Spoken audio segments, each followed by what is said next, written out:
has some room. In there for the touchdown. Coming home here in lane 5, well out in front of the field. And Malachek touches in a time of 52.92, a new high school national record. Back to back to back to back state champions.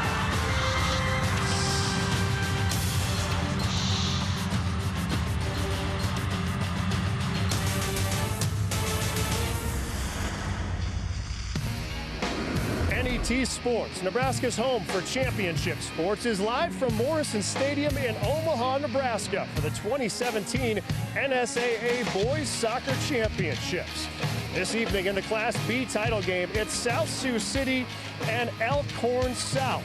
Hello again, everybody. I'm Thor Tripp alongside Kelly Connolly. Ryan Mix will join us here in just a moment. South Sioux City hasn't been here in more than a decade, but Elkhorn South plenty familiar with this field.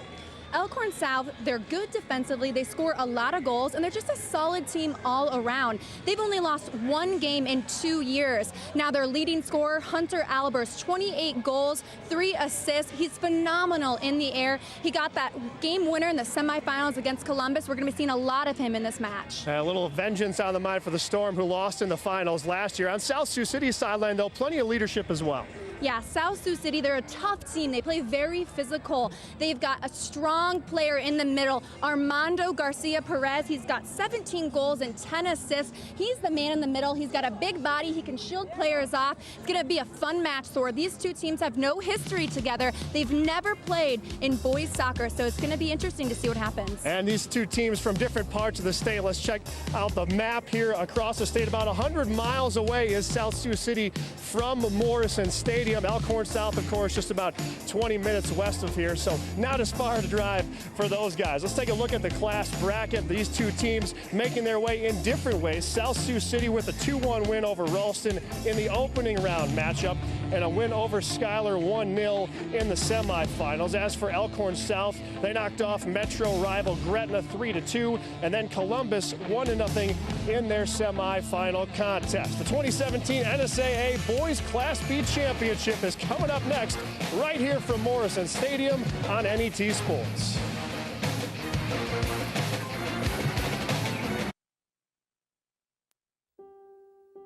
Head trauma and concussion risk minimization is a priority of the NSAA. When in doubt, sit them out. Some common symptoms of concussions are dizziness, confusion, and nausea. The NSAA requires coaches in all sports to take a concussion course annually. For more information regarding concussion management and return to play protocol, visit our website, nsaahome.org. When in doubt, sit them out. Whether it's spring planting, fall harvesting, or just a drive across the state, soy biodiesel helps a diesel-powered engine operate in a demanding job. Soybean oil from Nebraska soybeans makes biodiesel a renewable fuel that's also environmentally responsible. The soybean checkoff plays a major role in supporting the use and availability of biodiesel. The Nebraska Soybean Board, growing opportunity from the ground up.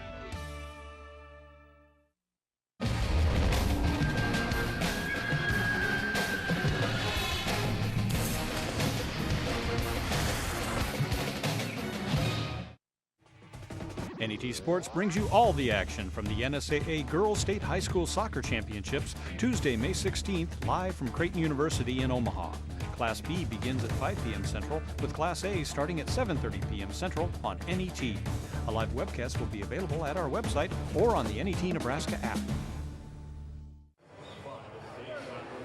Welcome back to Morrison Stadium. I'm Ryan Mix. We're getting set for tonight's Class B Boys State Championship match against South Sioux City and Elkhorn South. We have a great match ahead of us tonight. Elkhorn South undefeated at 19-0, while South Sioux City is 19-3. And the Cardinals have competed in Class A the past couple years, and they are battle-tested heading into this match. The Cardinals have played 3 tournaments against Class A opponents this year. Actually started the season 1-2 with losses to Omaha South and Creighton Prep. They have bounced back in a big way to end the season. And on the flip side for Elkhorn South, It has been an offensive machine for the Storm this year with 91 goals. Elkhorn South is averaging 4.6 goals per game, but they are also stellar in front of the net. Sophomore Parker Lundgren has the lowest goals allowed average in Class B, posting 11 shutouts. He has only allowed 12 goals this year and come up with 49 saves. It's time for player introductions, and for that, let's go to our public address announcer, Bobby Grennan. Ladies and gentlemen, welcome to Creighton University's Morrison Stadium and the 2017 NSAA State Soccer Championships for tonight's Class B Boys State Championship match between the number 2 seed South Sioux City High School and the number 1 seed Elkhorn South High School.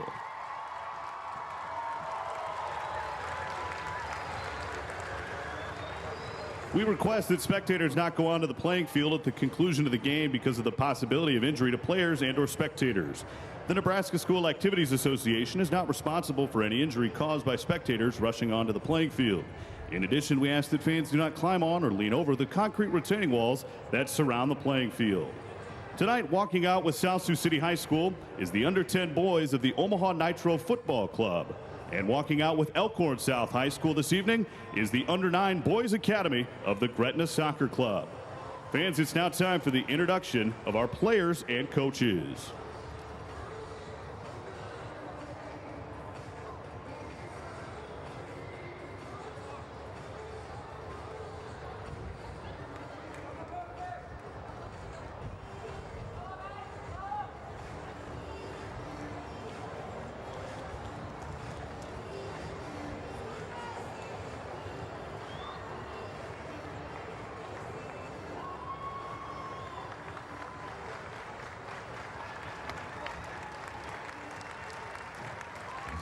It's now time for the introduction of our players and coaches.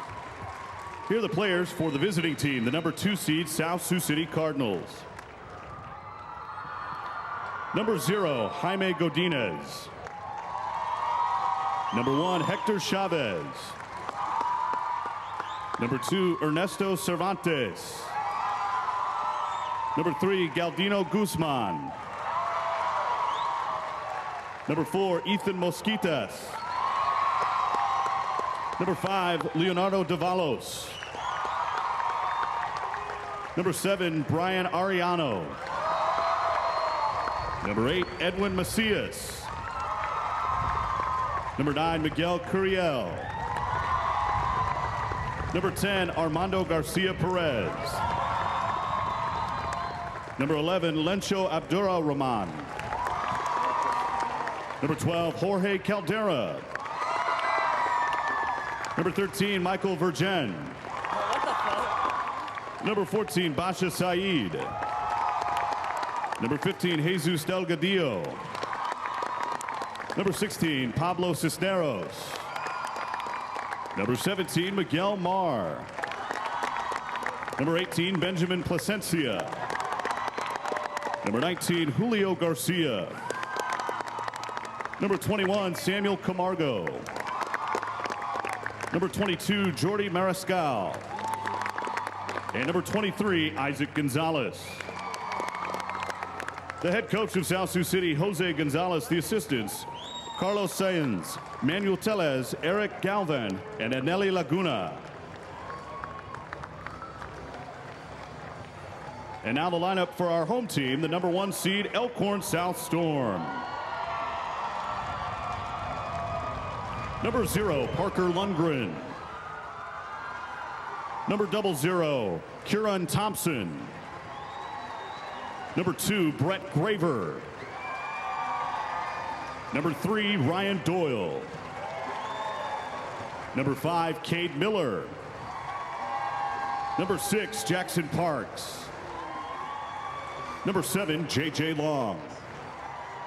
Number 8, Marcus Chase. Number 9, Eric Sandez. Number 10, Justin Costello. Number 11, T.J. Andreessen. Number 12, Hunter Albers. Number 13, Varun Sharma. Number 15, Yo-Yo Ganam. Number 16, Austin Lohr. Number 17, Ben Johnson. Number 18, Greg Cross. Number 19, Zach Woosley. Number 20, Bae Ako. Number 21, Carson Schwartzbaugh. Number 22, Mason Ortmeyer. And number 23, Neil Sharma. The head coach of Elkhorn South is Adam Huey. The assistants, John Schad, Prince Artie, Tom White, Josh Lohr, and Kyle Dorr.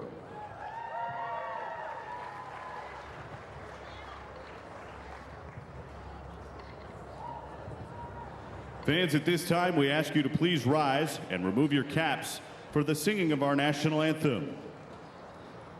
Tonight's national anthem will be performed by Miss Cheyenne Weaver, a senior from Alliance High School.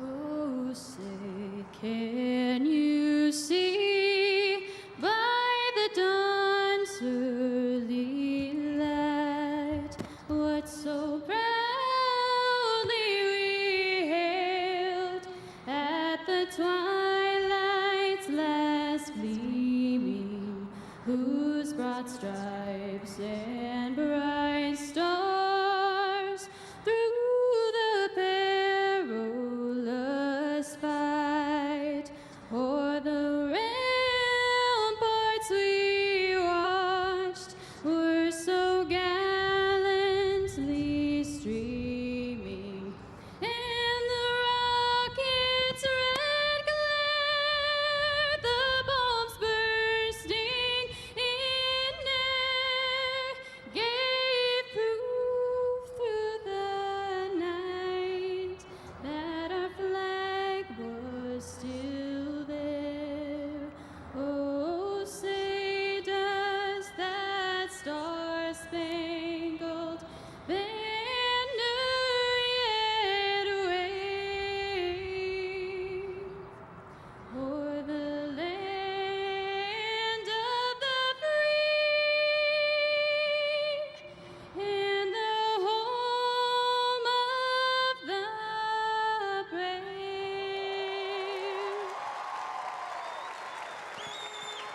Our officials for the Class B state championship match.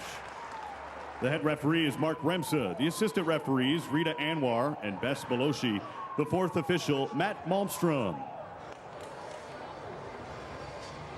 And we're back here at Morrison Stadium. Beautiful rendition of the national anthem there, and a hot one here in Omaha, Nebraska for the Class B championship game. Kelly, we're looking at some upper 80s, low 90s throughout the day today, and you can see a little bit of wind blowing in there as well out of the south here, south-southwest technically. 94 degrees right now. Sunshine though, that's the silver lining, right, Kelly? Yeah, and thankfully, you just said it, we got that breeze coming in, and at Morrison Stadium, they've got that little roof that covers one pitch of the field. So these guys, they're lucky that it wasn't their game wasn't this afternoon, because it was very hot just a few hours ago. It's cooling off right now. And the good news, if you're on the South Sioux City side, you get a little sunburn on top of your dome there. You might not notice some of the red hair, the dye, kind of a tradition for them in the state championships as they make their way here. You see the team starting to huddle here and get ready to go. This South Sioux City squad, no stranger to the state championship games, and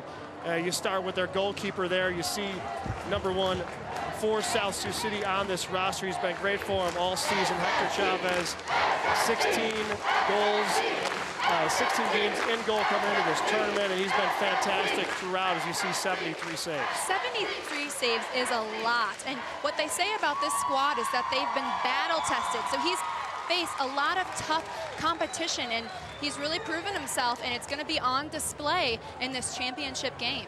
And in the other net as well for Elkhorn South, Parker Lundgren has been fantastic, especially his last time out. 9 saves against Columbus in the semifinals, 47 for the year. Yeah, and he's played in some high-pressure situations, and this game is just going to test, you know, if he can really live up to that stellar statistics that he's put up so far this season.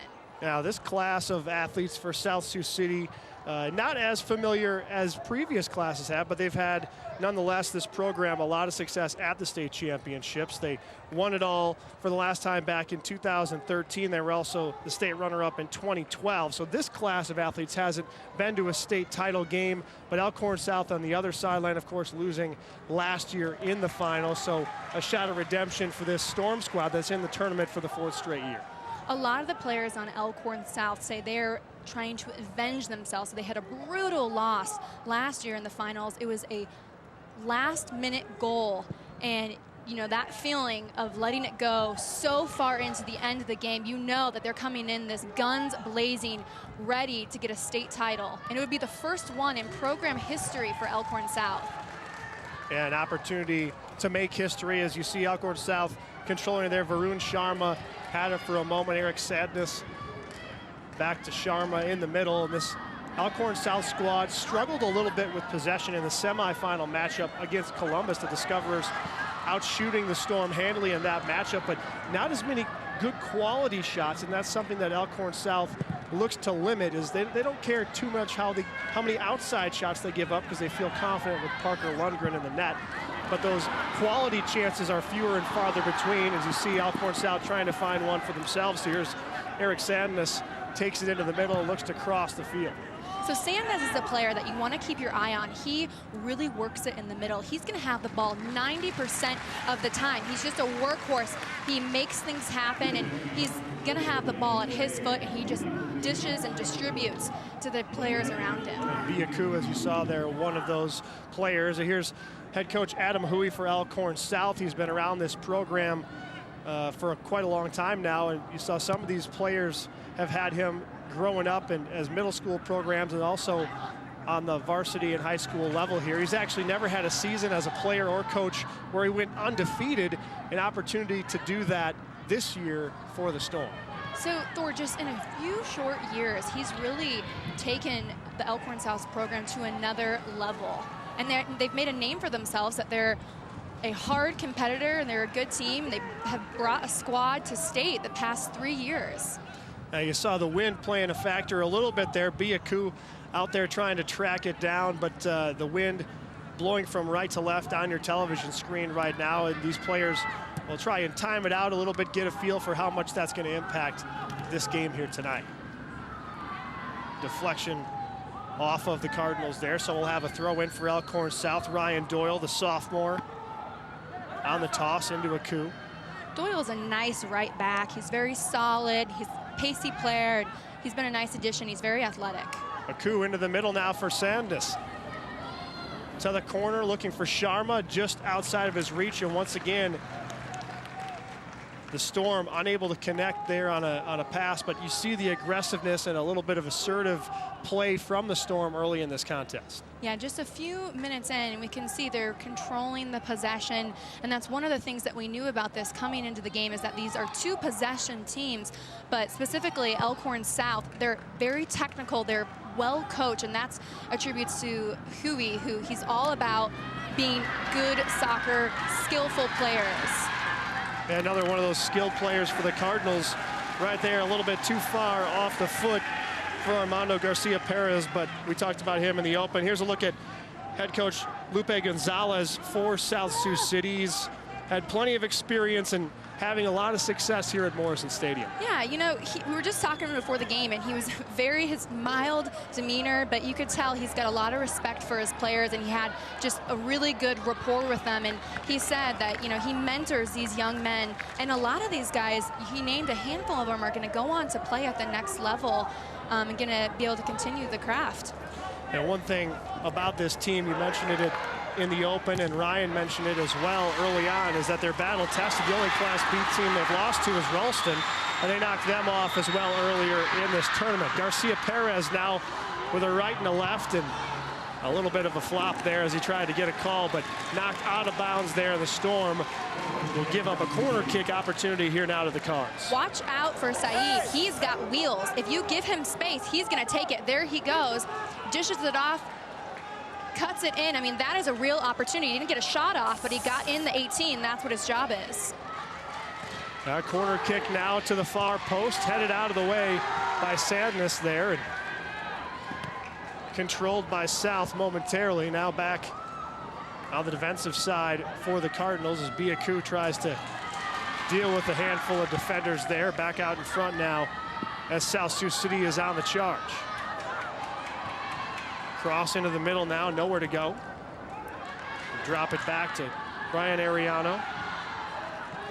Far side now is Michael Virgen. Off the top of the net there, off the hand of Parker Lundgren.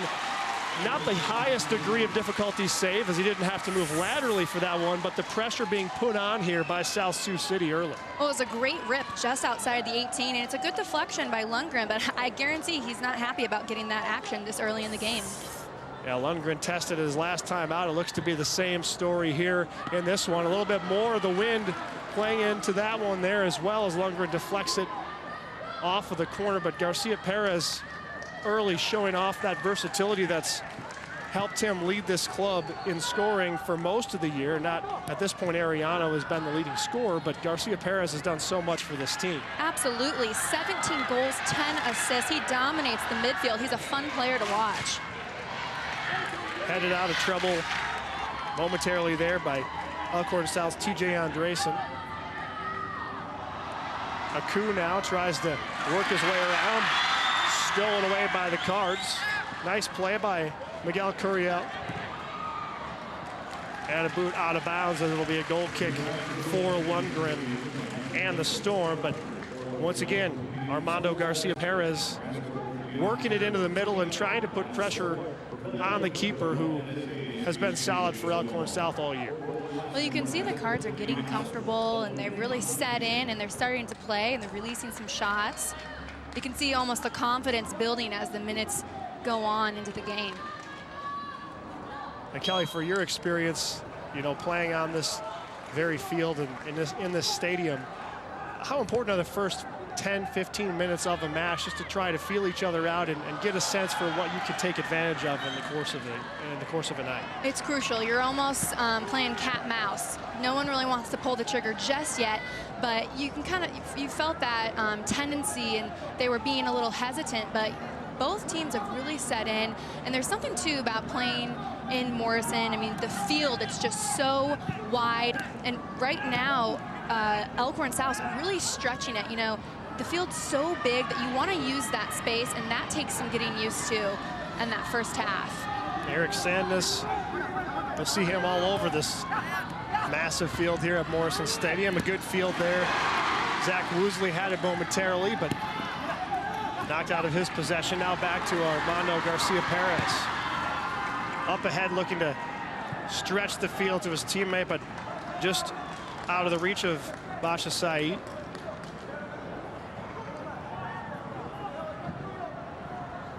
The Storm giving up some shots, but nothing really in close that could put Parker Lundgren under too much pressure. Throw in there is. And their defense is so good that, you know, they can handle that pressure, but you worry about a team like South Sioux City. You let them hang in the game, and they get aggressive, and things start clicking. Speaking of which, Varun Sharma into the middle. First touch there, out of trouble by the Cards, and good opportunity there as Sharma starts to put the pressure on here for the Storm.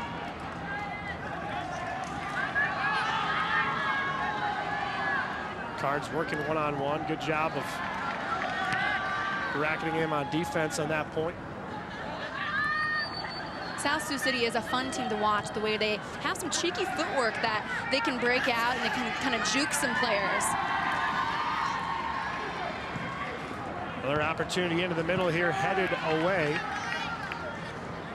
Back into the possession for Virgen. Garcia Perez over the top of the goal and out of bounds. Wow, a great hit. You know, Elkhorn South is giving them a lot of space, and they're taking advantage of that. Let's see this again. They get a chance here, off the foot of Sharma into the middle, and good job getting it out of trouble there by Davalos, and he's been solid throughout for this team on the back end. Leonardo Davalos has shown plenty of leadership for this squad, as you see the success that South Sioux City has had this season, especially against Class B competition. Stolen away now momentarily. Nobody wants to claim it. Back really, into control there by South Sioux. you really need to recognize that South Sioux played in 3 Class A tournaments. What might have been their first game of the season, or their first couple games, they played Creighton Prep. They only lost 1-0. So they played these teams, they battle tested. They have faced so much competition, and it really prepares them for a setting like this. Well, a little extra contact, setting up South Sioux City for a boot here, as you see Miguel Curiel lining it up. Parker Lundgren barking out instructions, and a little bit of a hesitation there. Into the middle now, touched and headed away by the Storm. Nice job to clear it from danger momentarily. Now back South Sioux City's way as Jorge Caldera gets a noggin on it. Said back to Garcia Perez. Nice job by the Storm to keep those passing lanes and shooting lanes as occupied as they can. Nice job defensively there by Valdina Guzman Navarro. Said now with a foot on it, trying to split a pair of defenders. Into the middle, back outside, Fabian Diaz. Garcia Perez into the middle now, and good job defensively early, not just on that play, but all throughout is Austin Lohr, the freshman who already has 1 goal in this state tournament in the opening round. Elkhorn South just looks really discombobulated, and they're letting South Sioux just take it to them. Varun Sharma with a nice play there. Now up ahead to a coup. Can't get any elevation on the shot, and Sharma gets a foot on it. Back the other way. Into the midfield now for Said.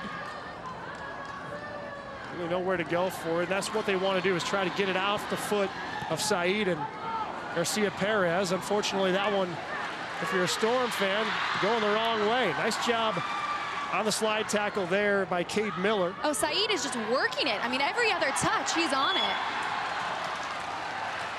And we'll have a whistle here going back the other way as Said got a little aggressive with that footwork on the back end there, trying to keep possession. He'll get a yellow card for it. And I'm surprised he pulled a yellow on that this early in the game. It didn't really look like he was just working hard and going for the ball. But just the vision that Said has, he's going hard. He's able to see the field. Let's see this tackle. It's really a yellow. Cut back and a little frustrated, I think, there by being tripped up. And yeah, it just looks like their legs got tangled. Yeah, a little bit of a frustration play there by Said, and he'll check out about as briefly as he can. You never know what was said from this vantage point, but you see Coach Gonzalez pleading his case. But when Said reached out and kind of grabbed for the ball when he was taken down there with his right arm, that's kind of where the call is coming from, as the officials explained the Cardinals sideline. So Said will check right back in at the next opportunity. So not even halfway into the first half, though, and he's got a yellow. He's really got to watch out, because if he gets a second yellow, he's out of the game. And already he's contributing and making things happen for the Cards. And we'll usually see the intensity pick up as you get to this point. Midway through, you've got a feel for who you can take advantage of, what kind of philosophy you want to take moving toward the end of the first half as you try to get on the scoreboard first. And you'll see some of that pushing and shoving, but we haven't seen a ton of it so far. Just good, clean soccer and a few opportunities for each side so far. Well, South Sioux is known for being a very physical team. They're just tough, and it can be hard to play against for a very technical, somewhat of an eloquent Elkhorn South. Nice job on the run by creating a brief opportunity there, but Fabian Diaz doing a nice job working over his defender a little bit there to try and get himself an angle toward the net.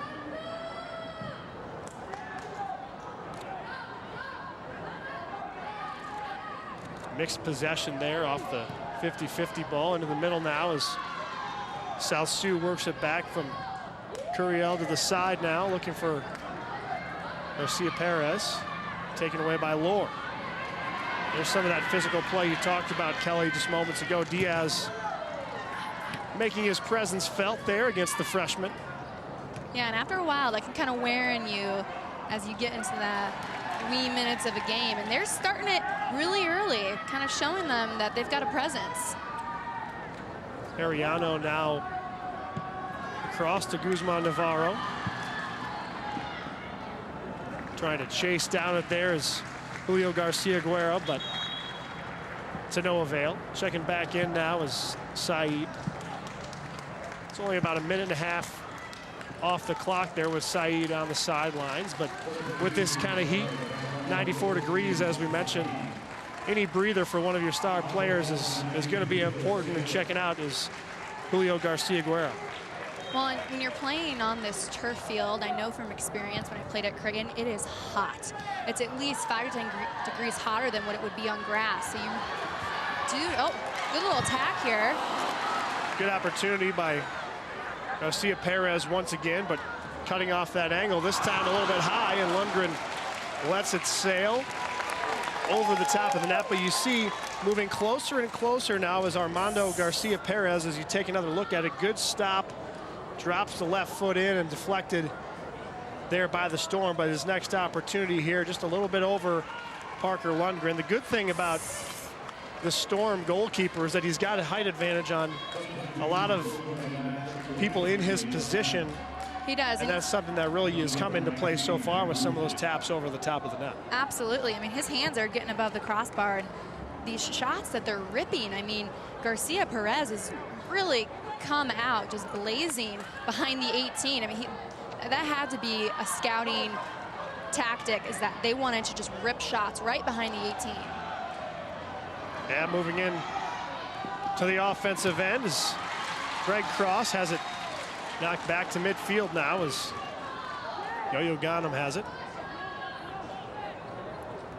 Far side looking for Neil Sharma, the sophomore. And we'll have a throw in here for the Storm after Cade Miller checks back into this one. Checking out is Mason Ortmeyer, the junior. But Cade Miller has been a big part of this defensive approach for the Storm throughout the season. And that senior leadership, that length on the back end has really made a difference for this team. Into the middle now as Lohr ships it back, looking for a coup. Sharma now just overruns it, and it's bouncing out of bounds. Neil Sharma in the mix there, a couple more inches on height there, and he might have had an opportunity.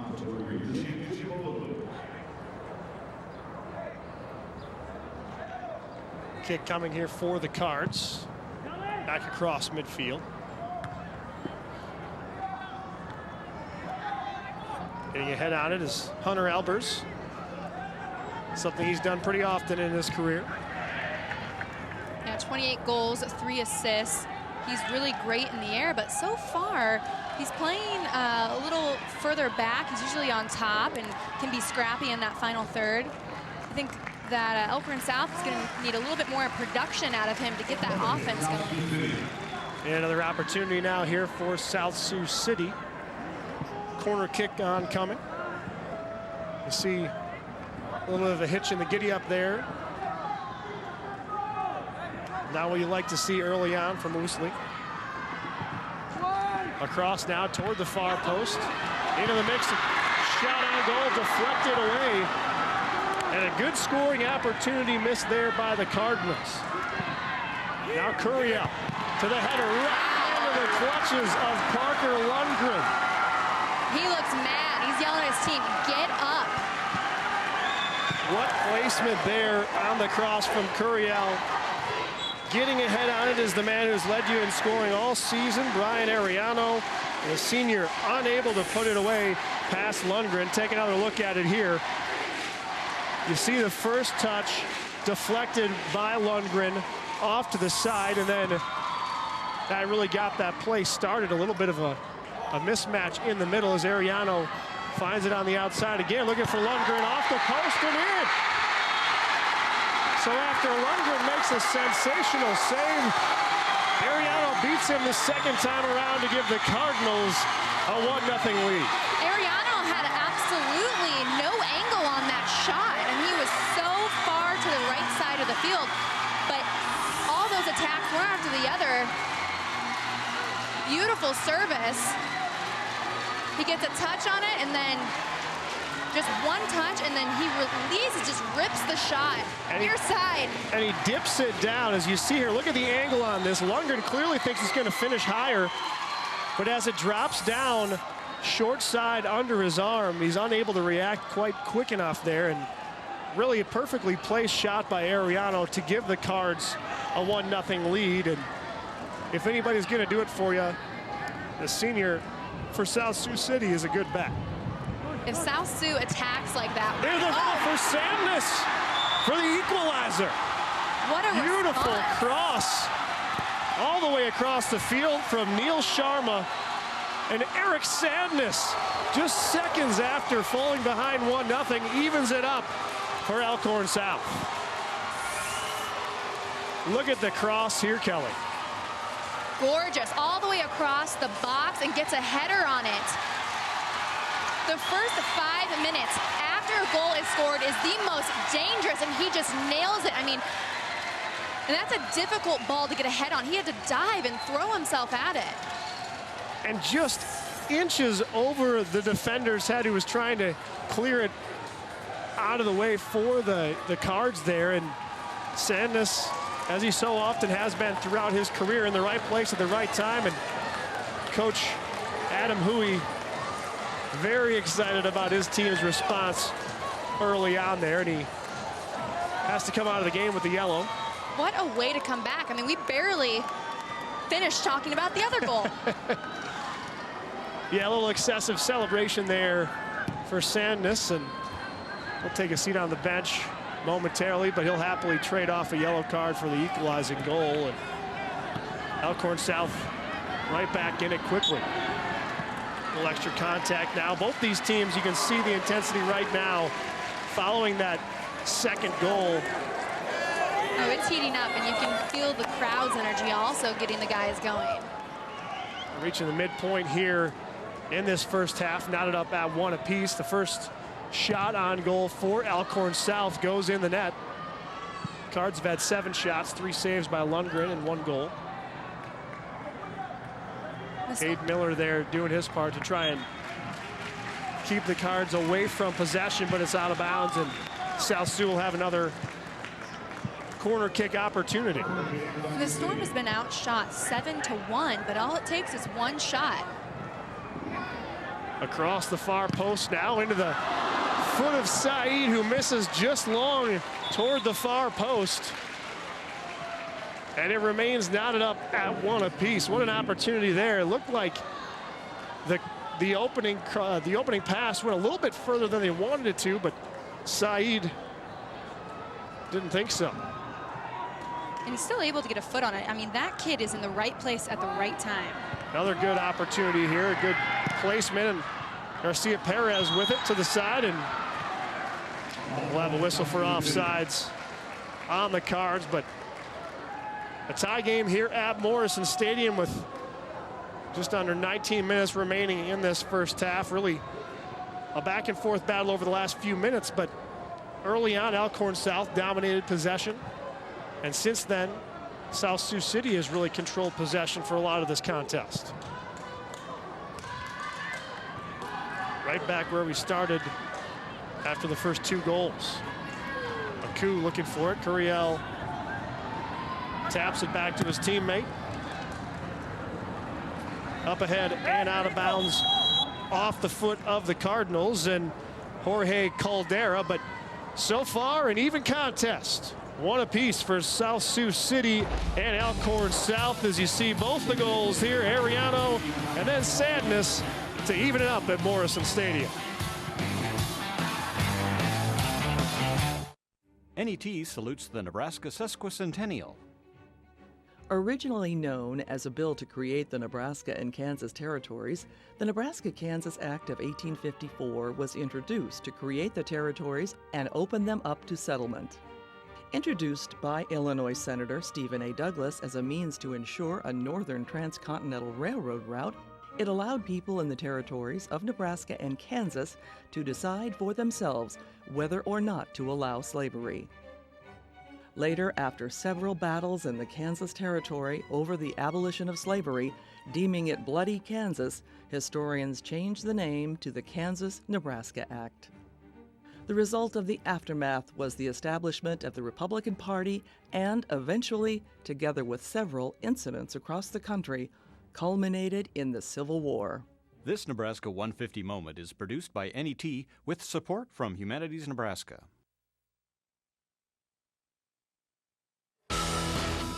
Coverage of the 2017 NSAA Boys Soccer Championships on NET is made possible in part by Nebraska Public Power District, Nebraska Tourism Commission, Education Quest, Nebraska Soybean Board, and Nebraska Commission on Problem Gambling. A big thank you to all of our sponsors who help bring us the best high school athletes from across the state. We could not do it without your support. Welcome back to Morrison Stadium in Omaha, all tied up at 1 between Sioux City and Elkhorn South. Goals from Brian Ariano and Eric Sadness in the 19th minute. Now going back to last year, Elkhorn South was in this game, the state championship game a year ago, and suffered a heartbreaker in the final minute. Columbus Scotus's Nathan Ostick hit the game-winning goal with just 28 seconds remaining in regulation. And that gave Columbus Scotus its 3rd consecutive state championship. They're the first boys program in Nebraska high school soccer history to win 3 consecutive state championships. Elkhorn South has not lost since that game, 19-0 this year. And you know, when talking with players and coaches, they say it's obviously something they think about, but it hasn't been a key point of motivation for the majority of the players. They wanted to move on as soon as that moment happened. Yeah, thanks, Ryan. And I think maybe Elkhorn South excited not to see Columbus Scotus. They not only lost last year and were eliminated by them in the state championships, but the prior year, 2015, they also lost to Scotus in that contest, the opening rounder. Shot off the foot of Elkhorn South's Hunter Albers there is deflected, can't get a clean look. And back we go toward midfield, but Elkhorn South has proven itself to be a power throughout this season as the undefeated record playing Metro competition throughout has shown. To go undefeated in a season is so difficult. 19-0, you just don't see that many teams doing it. Just speaks to how talented Elkhorn South is and the good coaching by Adam Huey. Neil Sharma able to keep it in, sneaks it between a pair of defenders there toward the lower corner of the box. Good contact, the shoulder reaction, gets it out to the corner now, and good battle for position sends it into a corner kick opportunity here for the Storm. Is it going to be a throw-in? Just to the left of the flag there, so another boot off the flag of Curiel there, deflected out of bounds, so another throw-in from the corner. Defensively, South Sioux has done a great job of staying organized in their final third. I mean, they pull about every red jersey back. Great play there by Garcia Guerra to get it out. And now Ariano with it, looking for Garcia Perez, a little too far. Back onto the foot of Zach Woosley, and the senior boots it back into the offensive end for Elkhorn South. Good cross there. Looking for Marcus Case, the junior, in the middle, but nothing doing from Varun Sharma that time. Saeed back to receive the throw in now from Guzman Navarro.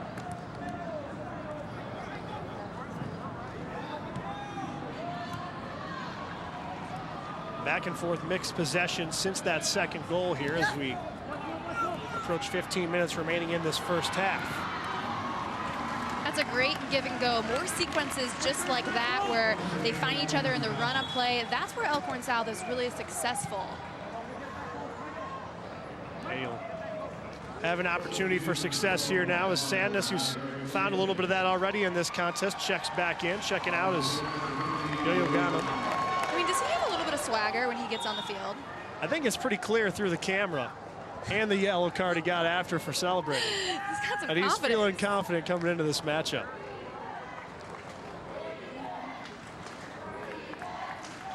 Now the Storm set to receive here. Far post, high on the box.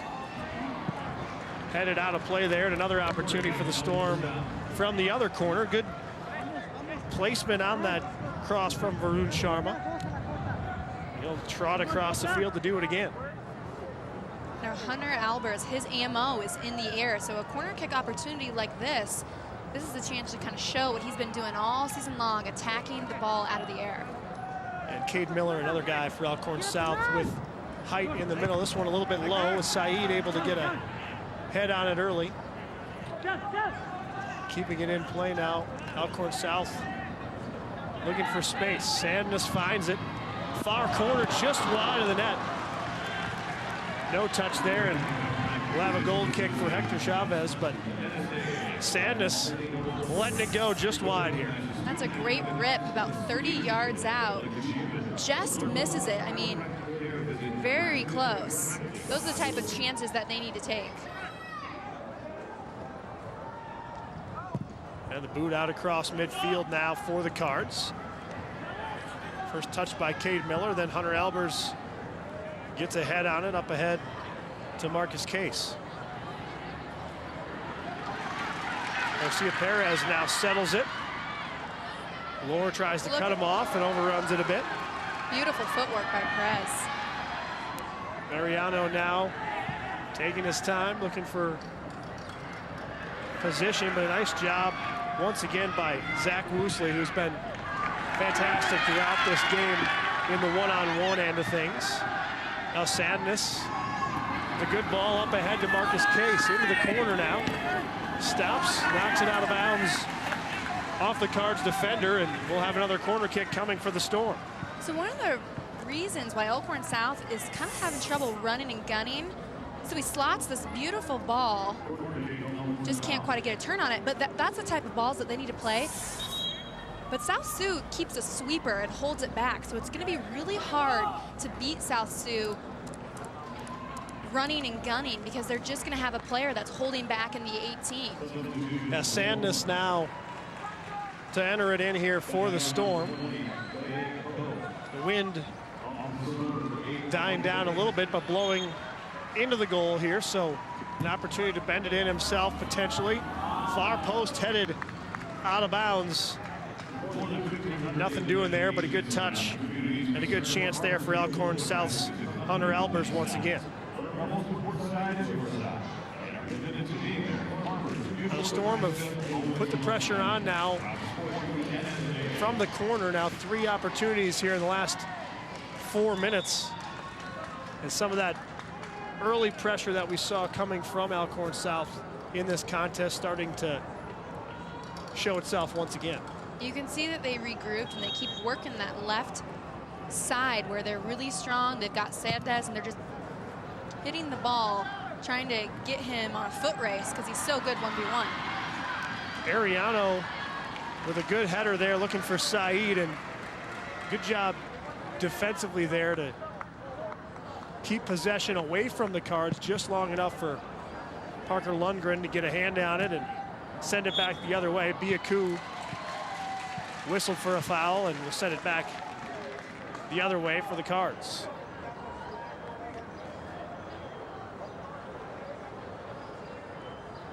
Aku, another one of those players that in a 50-50 ball situation, you like his chances. That height, that extra length, making a difference for him. Absolutely, it helps. Mariano again with the touch off the chest, unable to split the defense this time. Now Sandness had an opportunity, but looked like Albers was fouled on the play, so we'll have a free kick here off the foot of Varun Sharma. Now with the wind, you give yourself an opportunity here, more so than maybe going the opposite way in the second half. Good placement there for Aku into the corner now. Back across, another opportunity for Elbers. This one headed just wide of the far post, but you see them, as you get a look in this replay, trying to take advantage of that matchup and that height there in the middle. Yeah, I think they caught South Sioux off guard. They only had 2 defenders back there. Almost got a head on it.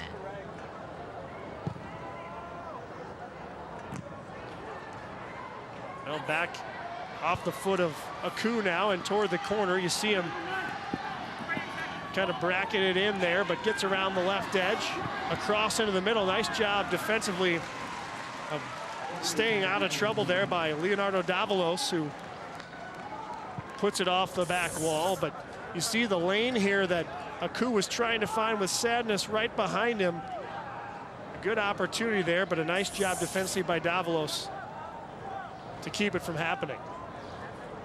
Aku's very skilled 1v1. He's not afraid to take players on and kind of create some holes for himself in that final third. Sandness now to the far post. Kept in by Elbers. Woosley now gets a foot on it to keep it on the offensive side. Sandness down the left edge, but knocked out of bounds by the Cards once again there. Nice job coming over to help out by Virgin. They say that it goes off of Sadness on the deflection. Ariano now into the middle, 4 defenders around him, nowhere to go, somehow leaks out toward the far side, gets it across toward Lundgren. Worked last time, not so much on this try as the sophomore makes the save. His 4th of the match tonight. Just a sophomore. Imagine how good he's going to be a year, 2 years from now. Another opportunity here for Garcia Perez. Working on Woosley now. Little help from Varun Sharma, deflected out of bounds by Woosley. We'll have a corner kick opportunity, and really 1 against 2 there. If you're Garcia Perez, you feel good about that and consider it a win.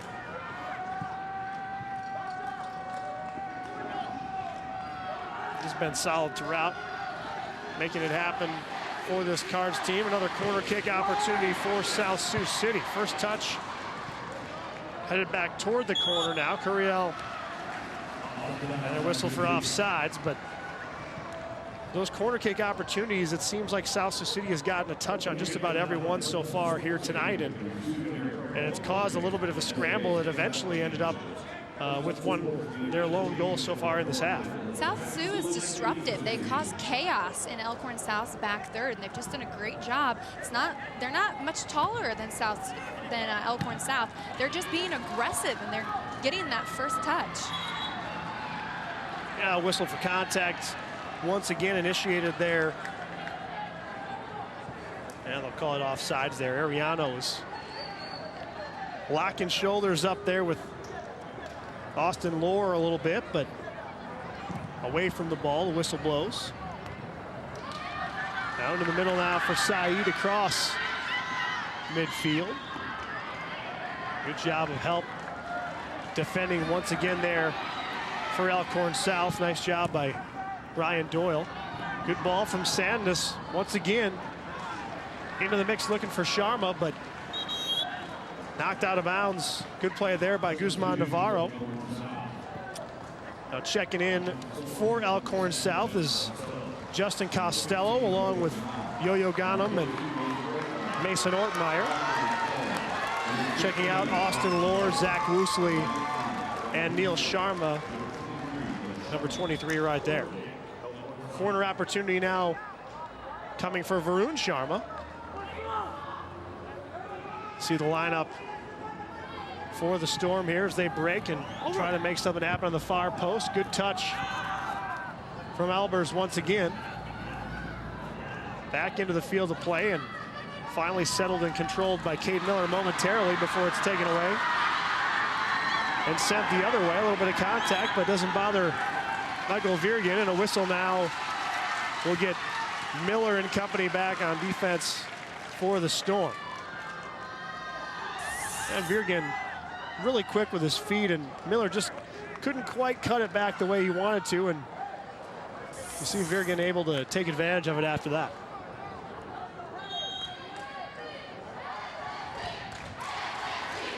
So free boot here for the Cards.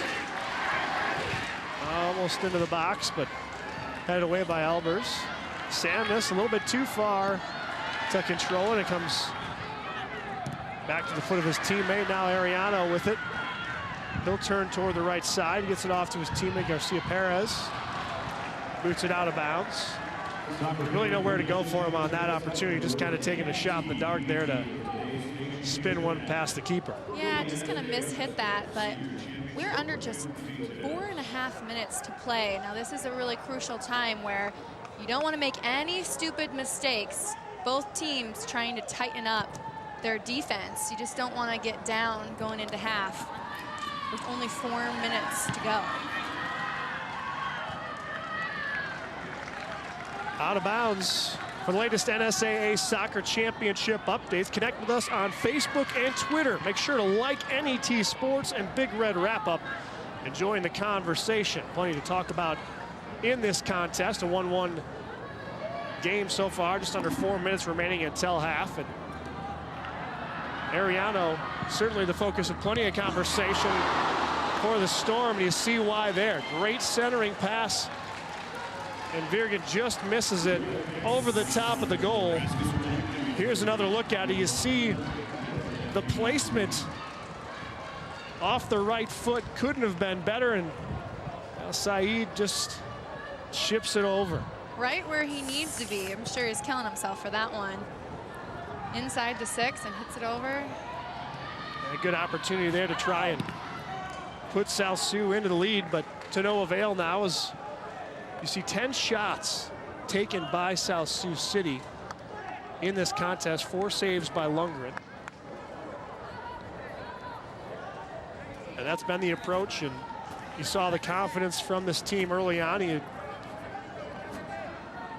heard the Cardinals coaching staff and Lupe Gonzalez talking about how they weren't afraid of anybody, especially another Class B undefeated team, an opportunity to win a state championship. You throw those records out the window, as he said, and they're playing like it so far. Yeah, they have that underdog mentality, even though, you know, right now they're outplaying on the statistics to Elkhorn South, but they're just a tough team. Biaku, tough shot opportunity there, and saved by Hector Chavez, the senior. Aku's first opportunity to let one rip toward the net here tonight. Ariano with the touch toward Lundgren, but a little bit of miscommunication there, but still Ariano's shown himself to win more than his fair share of 50-50 balls tonight. That height and experience working in his favor so far.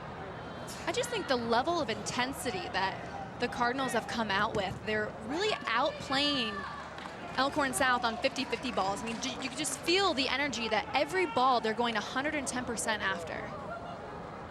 And that one off the foot of Justin Costello. Ariano once again with it. Into the middle. Tries to cut back, and nice play there defensively for Elkhorn South as Mason Ortmeyer steps in. Now Costello with it on the far edge. Into the middle now. Biaku tries to settle it.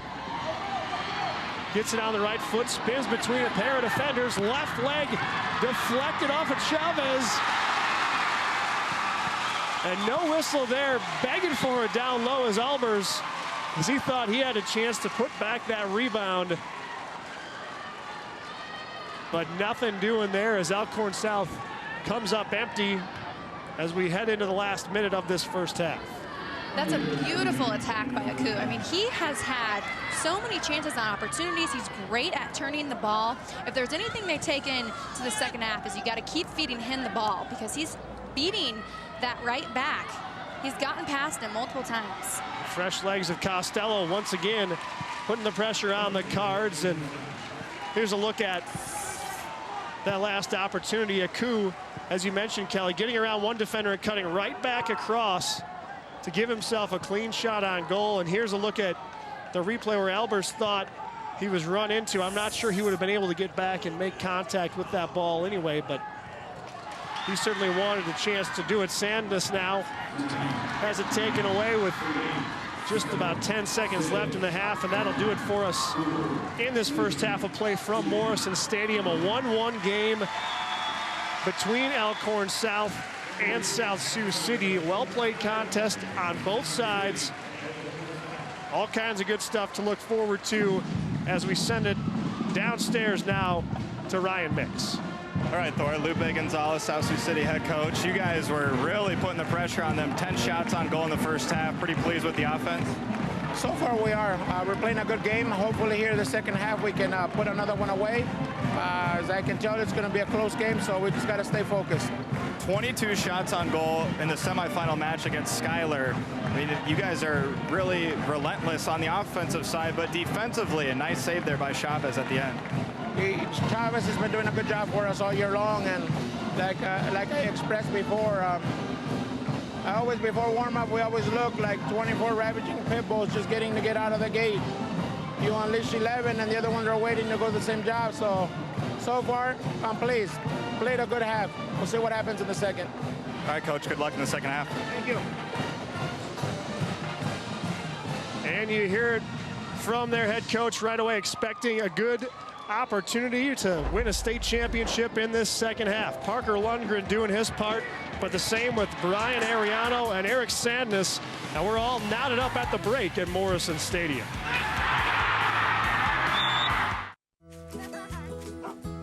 If you could see Nebraska through my eyes, you'd see places to explore.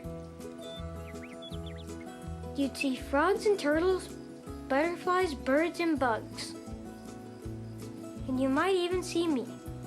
If you did, I'd show you around, 'cause I've lived here my entire life. My name is Emmett, and this is the Calamus River through my eyes.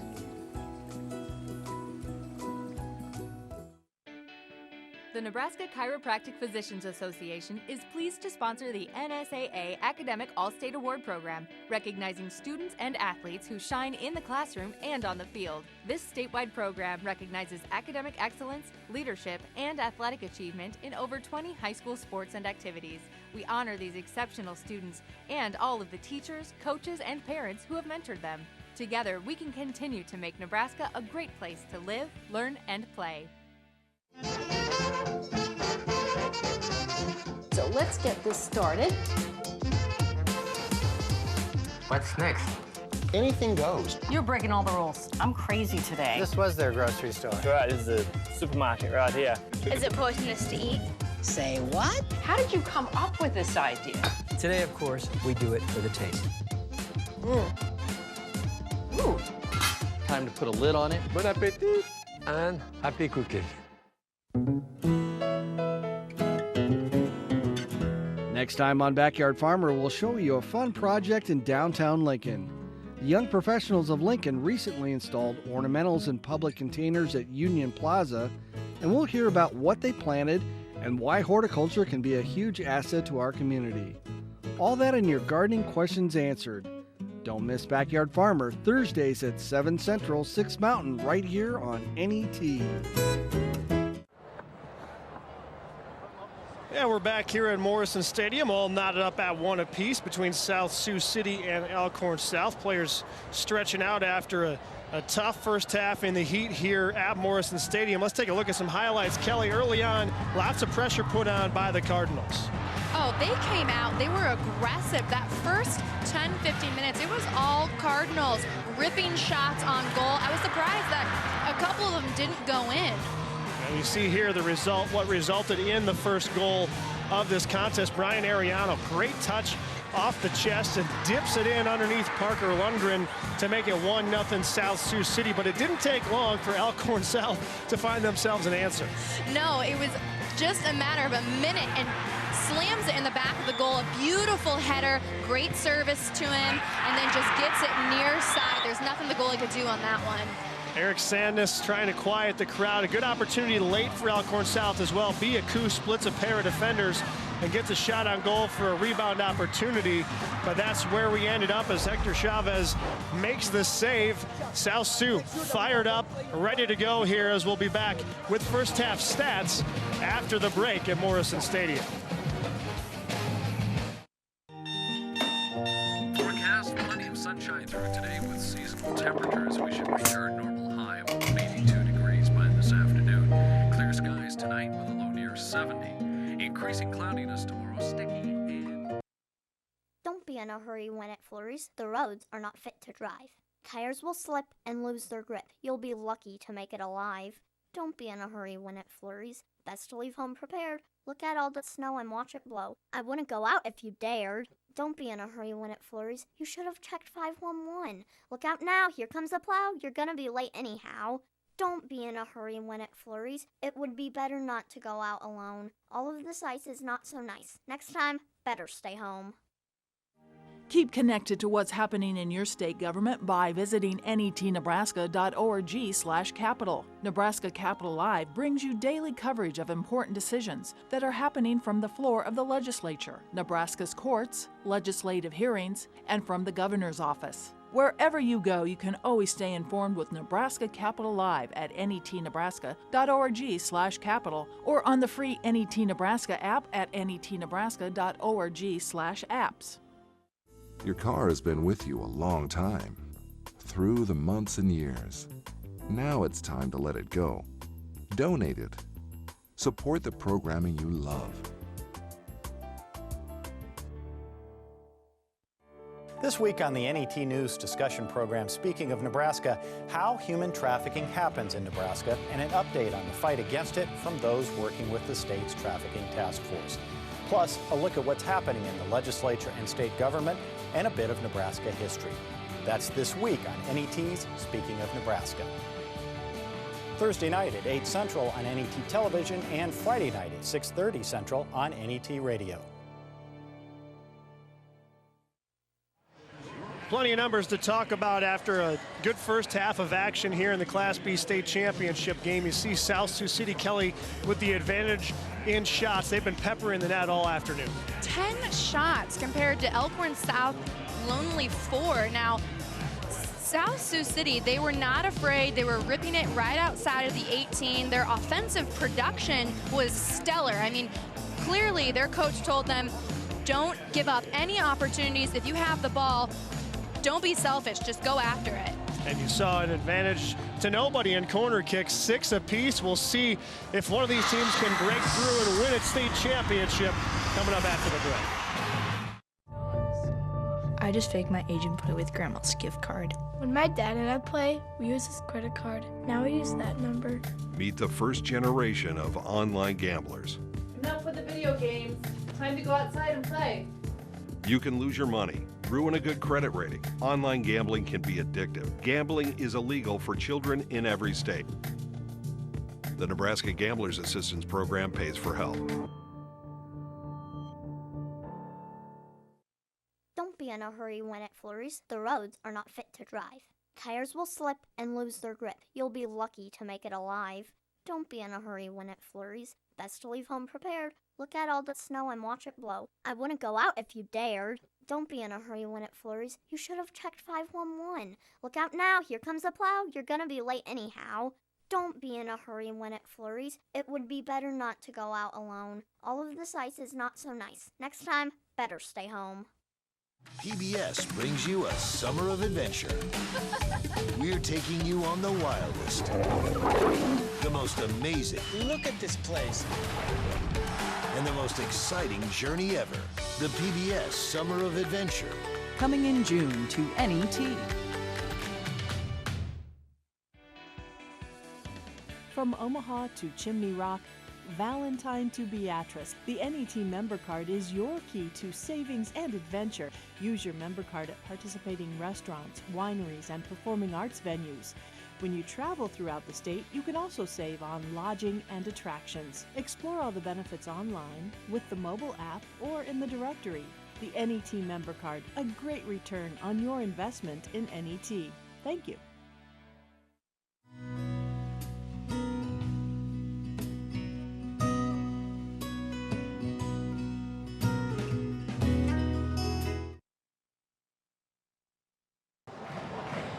Welcome back to Morrison Stadium in Omaha. At halftime, all tied up at 1 between Elkhorn South and South Sioux City. Adam Hui, Elkhorn South head coach, kind enough to join us, Coach. South Sioux City got on the board first, but then a real quick response from Sandness. Yeah, really good goal. I asked him the last time he scored with his head. He said probably about 5 years, so we'll take that now, that's for sure. Now, what was your message to the guys here at halftime? We've got to adjust a couple things, but ultimately the nice part is we're not in control over here. They got to go do it out on the field. So keeper had a lot of work. South Sioux City was pretty aggressive. Do you feel good about your defense right now, though? For sure, yeah. I think it's they're obviously a great team and stretching us a little bit, but we're still comfortable with who we have and the job that they're going to do. Awesome. Good luck, Coach. All right, Thor.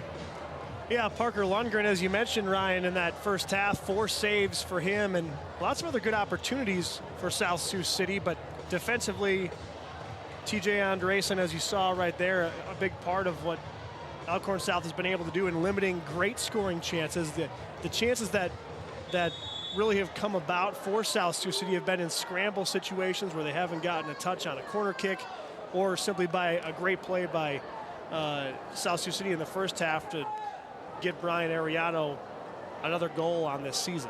Yeah, and I imagine when Coach Hui said they made some adjustments, those adjustments had to be tracking runners in their defensive third. They just looked disorganized, and they really didn't have a hold on where South Sioux City players were in their 6, and they gave up a lot of easy shots.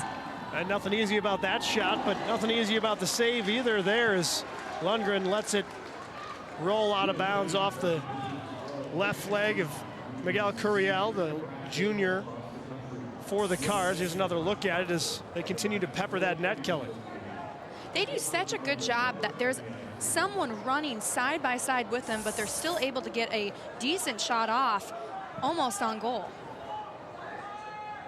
Back into the midfield now, touched by Elbers and Aku as Neil Sharma tries to track it down, knocked out of bounds by the Cards there as Virgen keeps it out of harm's way. Throw in now from Ryan Doyle. Neil Sharma locked up in a battle. A quick touch there. Saeed knocks it off of Doyle's leg and out of bounds. Now Doyle is that right back, solid. He's fast, he's athletic, he's really quick. He's hard for people kind of to track. Out ahead now for South Sioux City, just across midfield, but Woosley quickly shuts that down, sends it back to Sandness. Now to Aku on the far side. He's had his way a little bit in those one-on-one situations with Leonardo Davalos toward the end of that first half, but Davalos staying strong this time around. Ariano now up to Saeed.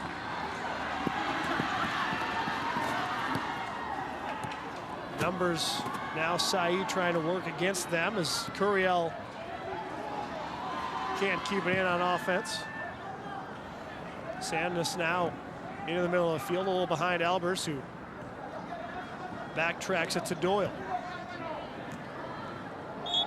Sharma takes a spill, and we'll have a free kick here for the Storm just across midfield. Locking up feet there. Yeah, that's a good call. There wasn't quite a need to get too tangled up like that. He did. Guzman Navarro whistled for the foul. Varun Sharma, the senior, will boot it toward the box. War now with a foot on it. Sandness chips it over to Aku on the far side. Aku trying to work that outside edge. And a nice job defensively there to keep it from being a corner, as the Cards have been so successful with that so far in this contest. Ethan Mosaquitos getting it out to the side. Sandness really nowhere to go there, but knocks it off a defender to keep possession. That type of situation, he's just trying to think, can I get a corner out of this? Aku turns toward the right foot, but knocked away briefly, trying to look back to Sandness from Woosley, but nowhere to go with it as Lohr tries to gather and loses it to Ariano. Garcia Perez looking to attack. Saeed running even with Doyle, but a good angle by the sophomore there to stay in front of that passing lane, because if you give Saeed an inch, he can make it really hurt you here against the Storm. Yeah, that was a dangerous situation. You can see that the Cardinals are really pushing numbers up quickly, trying to catch Elkhorn South off guard. Booted out of bounds off the Cardinals by Albers. Another throw in here for Elkhorn South.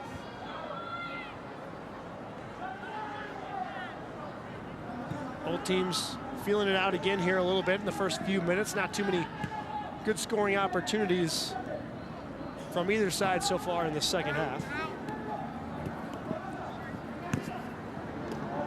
A little bit more careful defensively, a little more caution on the offensive side. Ariano in the middle finds Garcia Perez. Good run, but whistled off sides as he tried to sneak between a pair of defenders there. But a good ball from Ariano as he's shown off the ability not just to score, but also to try and find his teammates, and a willingness to do so far today. Ariano and Garcia Perez, they play off each other really well. You can just tell those guys have played a lot of hours, years together, because it seems like they know where each other is at on the field at any given moment. Aku splits the defense, is taken out, and a whistle there on the Cardinals as Galdino Guzman Navarro takes down Aku, who lands awkwardly on his right side. Here's another look at it as Aku took a spill as he was trying to split the defense. And now it ends up with an opportunity here to score on Hector Chavez, who lines up his troops. There's Sadness now back to take the boot. They're no longer giving Aku that space that they gave him in the first half. There's a guy on him anytime he's in a dangerous position. Sadness goes far post for the header and just wide off the noggin of Albers. But a good approach there. You could see Sadness didn't try to put it on net. He was looking for that backside header. Ariano got over for the challenge just in time and helped keep Albers from a clean look at it. Oh, it's great service, little bend on the ball, and they're able to get a chance out of it. A little contact. It's sent back the other way now for the Storm. Both teams a little more aggressive now over the last couple minutes of play. See that sense of urgency start to creep in about 10 minutes into that second half usually. And Kelly, I know for you from experience at this kind of juncture in the game, what are you looking for to try and create a spark on offense? Well, every opportunity that you get in your opponent's final third, you want numbers up. Like right now, all the Cardinals players need to be crashing the 18. Beautiful footwork. It's going to go to a penalty kick.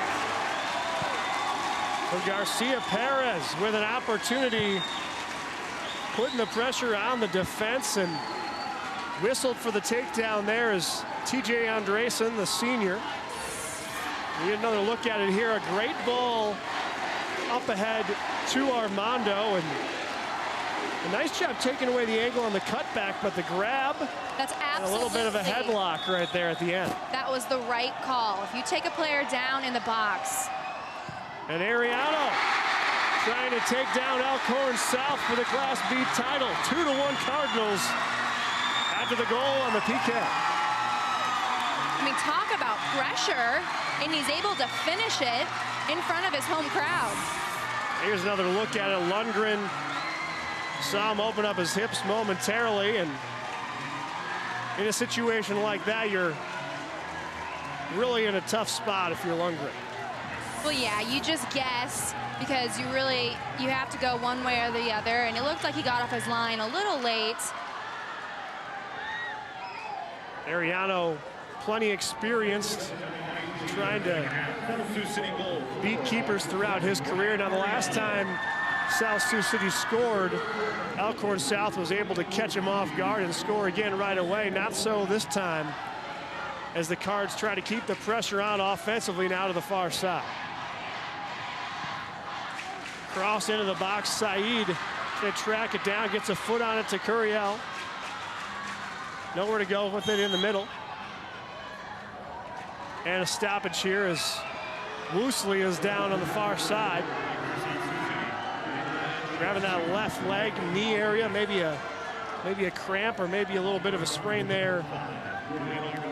Looks like he's all right with the thumbs up, but when you're running full speed and you get some of that kickback from the rubber pellets on the turf, you get a little bit of hyperextension sometimes when you're going full speed, and defensively, Woosley's had to do that quite a bit today. Yeah, he's been working it after chasing down balls. But in a situation like this, when you're a player, you train for situational times during a game. 5 minutes after you get scored on, what are you going to do? You're going to, increase your intensity on defense. You're not going to, if you're ahead, you're not going to put as many numbers forward. You can start packing it in. We might see South Sioux start bringing players back and playing a little bit more safe and tentative. Not what we've seen so far. They have been so aggressive up the flanks, and they've been successful, and it was able to lead to a penalty kick. He didn't really have a scoring opportunity, but he was taken down in the box, and now they're up.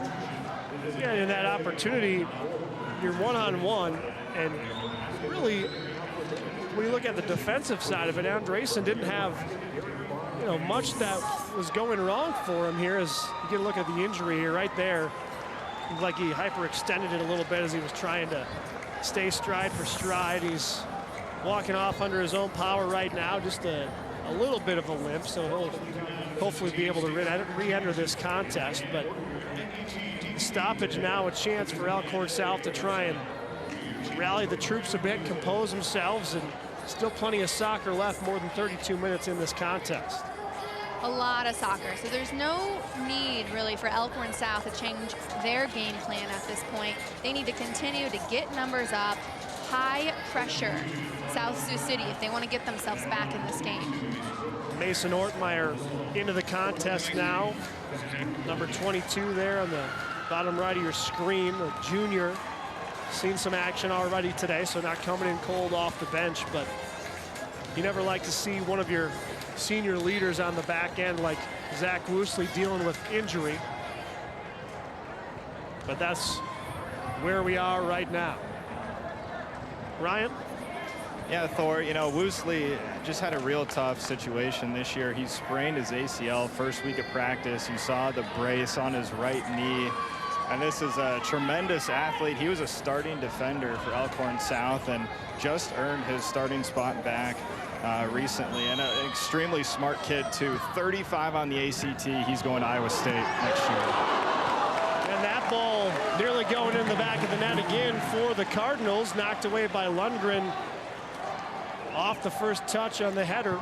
Lundgren, a phenomenal deflection. That is not an easy touch to get to. Rips the shot, it's going, heads it.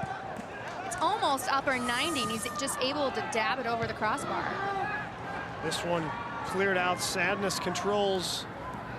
Tries to reverse field, a little too strong for Sharma and out of bounds, but you can sense the Cardinals kind of going for the kill here. They're not settling back. They're not trying to keep this thing a 2-1 game. They're trying to get that next goal to really give themselves an opportunity to control this contest. And if you're Elkhorn South, it's maybe not what you expected at this point in the game. No, the mentality of the Cardinals is so intense. You really respect their effort. They are so competitive. I mean, they are chasing every ball in the final third. I mean, they're just going at it 110%. They're not acting like they've already played an entire half. And now a chance for Elkhorn South to try and find an angle to try and tie this thing up here. Saeed able to cut off the angle, and the whistle as Ortmeyer goes down.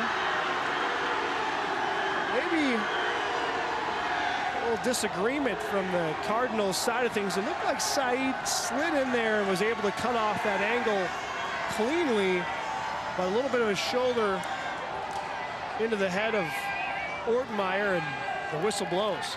Coach Gonzalez really not liking that call. He was yelling, shouting, but that was a crucial play. Get another look at it here as Saeed was able to cut off possession there and see if he got an elbow in, like down the backside there, that right arm. Looks like his momentum was just falling over and just kind of whacked him in the face. But if that foul isn't called, South Sioux City's going to goal. That's why the coaches are so upset, because that can be a real pivotal moment in the game. And a good catch by the officials to see that back arm. A lot of times in a crazy situation like that where you've got a player falling off balance, you might not see that. You might be focused on the footwork and the legs, trying to look for a foul there. But if you're Elkhorn South, you've got an opportunity now to compose yourselves and get one deep into the offensive end. Into the box, first touch by Ariano, turning away and taken down in the top of the box, and we're going to have a penalty kick resulting from this play. Albers looked like he was tripped up just inside the box. You take another look at the positioning here. Look where he is. There's a little bit of a tie-up, but certainly an opportunity now for Elkhorn South to knot this thing up in a big way. A crucial moment in this game, and Eric Sandus ties it up. His second goal of the contest, and we're even with just more than 30 minutes to play in the Class B championship game. Here's another look at it. Sandus waiting for Chavez to commit before he pops it in the back right corner. Is really that moment, and that takedown of Albers putting Elkhorn South in position to tie this thing up. Sandus making the most of it. A tough call there just inside the box to result in a PK. You know, sometimes as a player in these type of situations, when one PK is called on one side, you almost feel like, okay, there might be another call. They feel like, okay, it was a foul. Maybe it wasn't a PK, but because they called one on the other side of the team, you know, it's almost only fair. And now, Kelly, if you're South Sioux City, you've had a couple calls that were borderline go against you on back-to-back plays, and all of a sudden you're back tied up after you felt like you had the momentum. What do you need to do here if you're the Cardinals? Aside from stealing it away like Saeed just did, mentally, how do you stay in this thing and not get rattled? You've got to stay composed. They really need to almost simmer down. Try not to play with emotion, because it's hard not to when you're that close away from a championship. But you just don't want to give up a yellow card or another PK and have that be the deciding factor.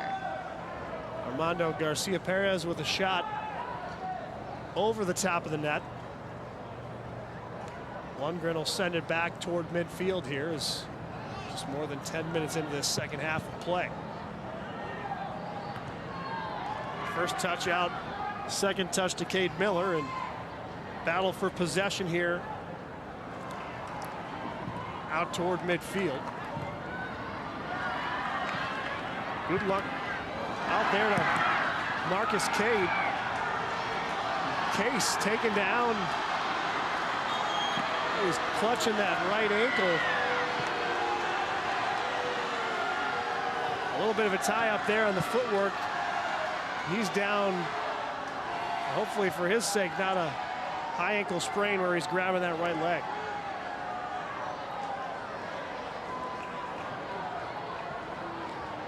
Well, it must not be if he's able to wave off his trainers and coaches here. Another look at it is almost a surprise, as you saw Case did not expect the overrun from the first defender, and then got himself in position where his right leg was planted near the ball as Ernesto Cervantes got it away. Hanging out in the crowd here, Marcus Case, the junior, as he comes out of the game briefly. We'll have a goal kick. Kick away here for the Cardinals coming.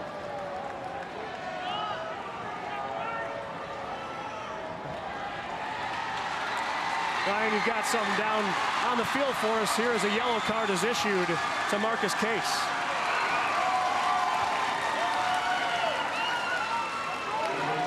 Yeah, guys, is. It's obviously getting extremely loud and pretty chippy down here, as you saw the yellow card. That was just flashed. These players got to be careful because they realize the game's being called really tight, but you have to draw the line, you know, between acting and actually being injured. And, you know, this Elkhorn South player just really tried to get the attention of the South Sioux City fans, and it's getting pretty heated down here. So this is shaping up for a great 30 minutes. Yeah, Ryan Mix reporting on the field for us, and obviously you saw earlier Eric Sandness with essentially an unsportsmanlike yellow card, and similar situation here for Marcus Case of Elkhorn South, as referees not letting this one get out of hand. And a little bit of an unnecessary egg on there of the crowd, and paid for it by getting a card pulled out. Elbers battling with it now, trying to control, but taken away toward Costello now for Elkhorn South. He'll let it roll out of bounds, and the Storm will have a throw-in. In the last couple minutes, it's just gotten messy on both sides. You know, they're not playing that pretty soccer connecting that we've seen most of the game. It's just, you know, gotten chippy, like Ryan said. Elbers to Costello for a shot on goal as he tumbles to the turf.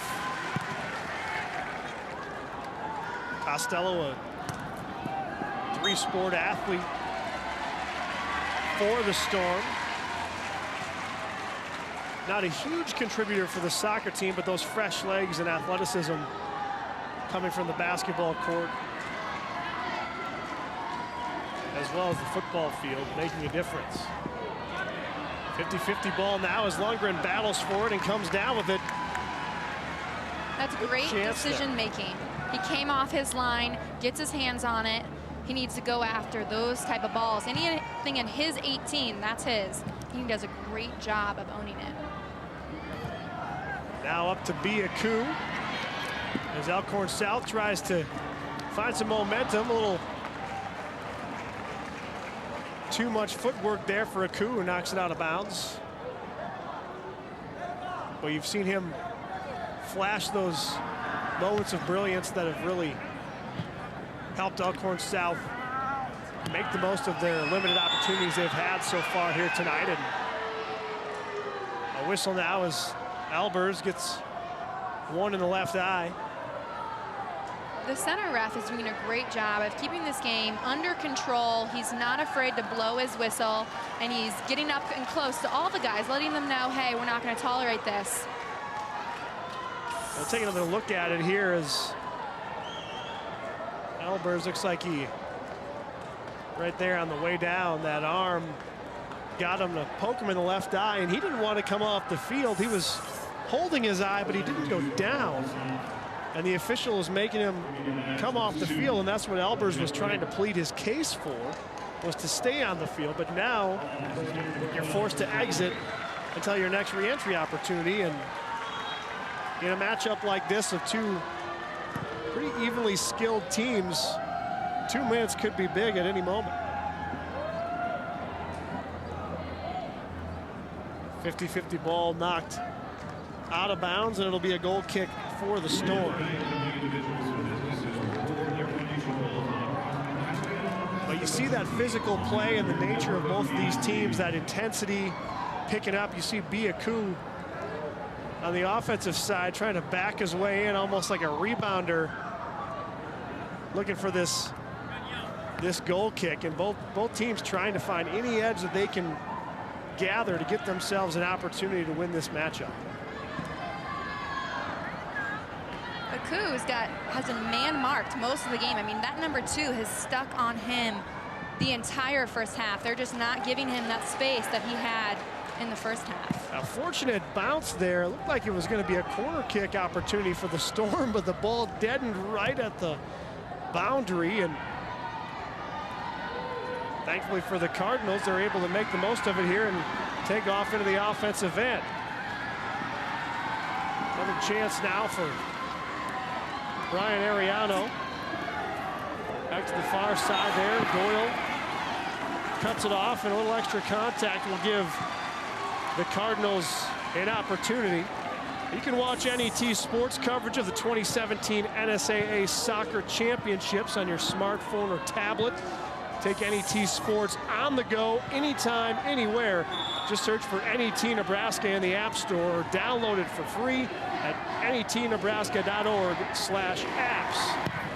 Garcia Perez with the entry. Headed out of trouble on the second try there by the Storm. Garcia Perez trying to keep it in bounds there. Looking for a whistle was Eric Sadness, but Garcia Perez not able to save it, and Lundgren will send it away. Garcia Perez's footwork has just been exceptional about the entire game. His control that he has on the ball, and he's just bouncing it right on the line. He loses this one, but all game long, he has been such a dominant force with the ball at his feet.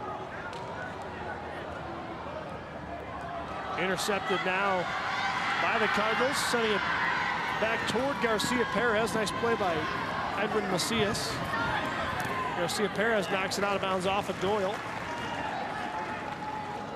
And I don't think Perez has gone out once, and he is playing on all cylinders. I mean, his energy level has been great. He's almost involved in about every possession.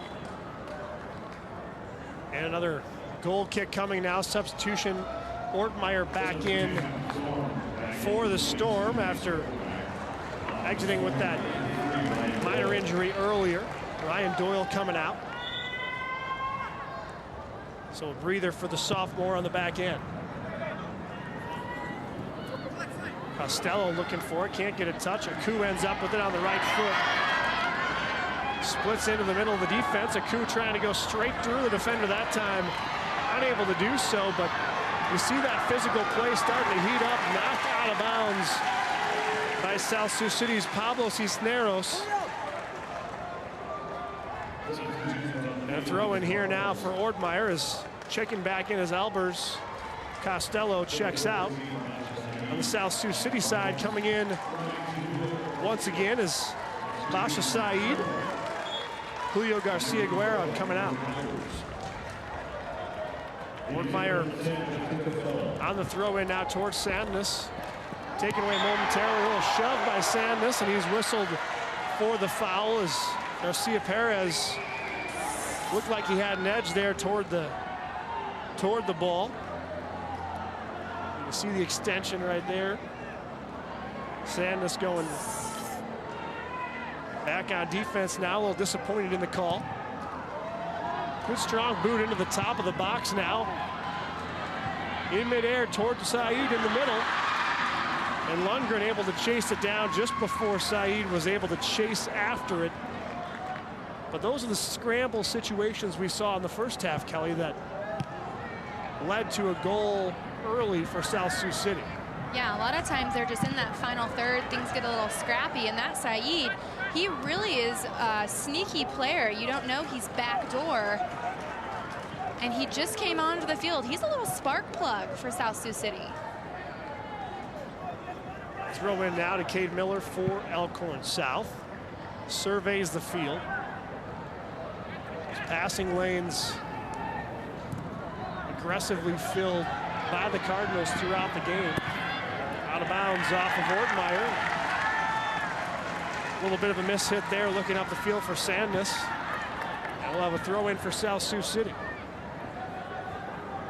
Elkhorn South just having some difficulty connecting out of the back. They're not looking as solid as we've seen them in the first half. They're usually more connected. It's just kind of, they're pinging it around back there. There's no control. Booted out of bounds. And to a corner kick now as you saw the Cardinals hoping for another penalty kick opportunity. Edwin Macias looked like he might have been tripped up as he got over the top there. A little bit of an acting job, didn't have the ability to get back down to that. But first touch for Ariano off the post. A scramble in front again and momentarily cleared out by Sandness. But once again, Brian Ariano able to get the first touch on it, just inches away, and now another shot toward the corner from Garcia Perez. Parker Lundgren, a busy man in the net. Unbelievable. That is called unlucky. Gets a head on it, jumps over the defender, hits the crossbar. And Garcia Perez, a beautiful rip just off the fingers of Lundgren.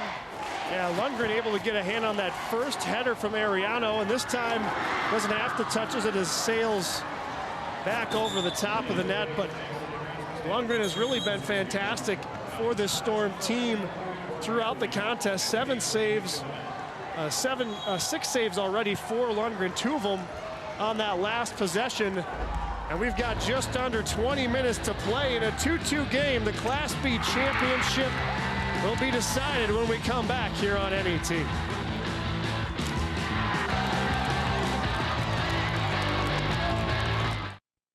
All right, college visit number 2. Here we go. What?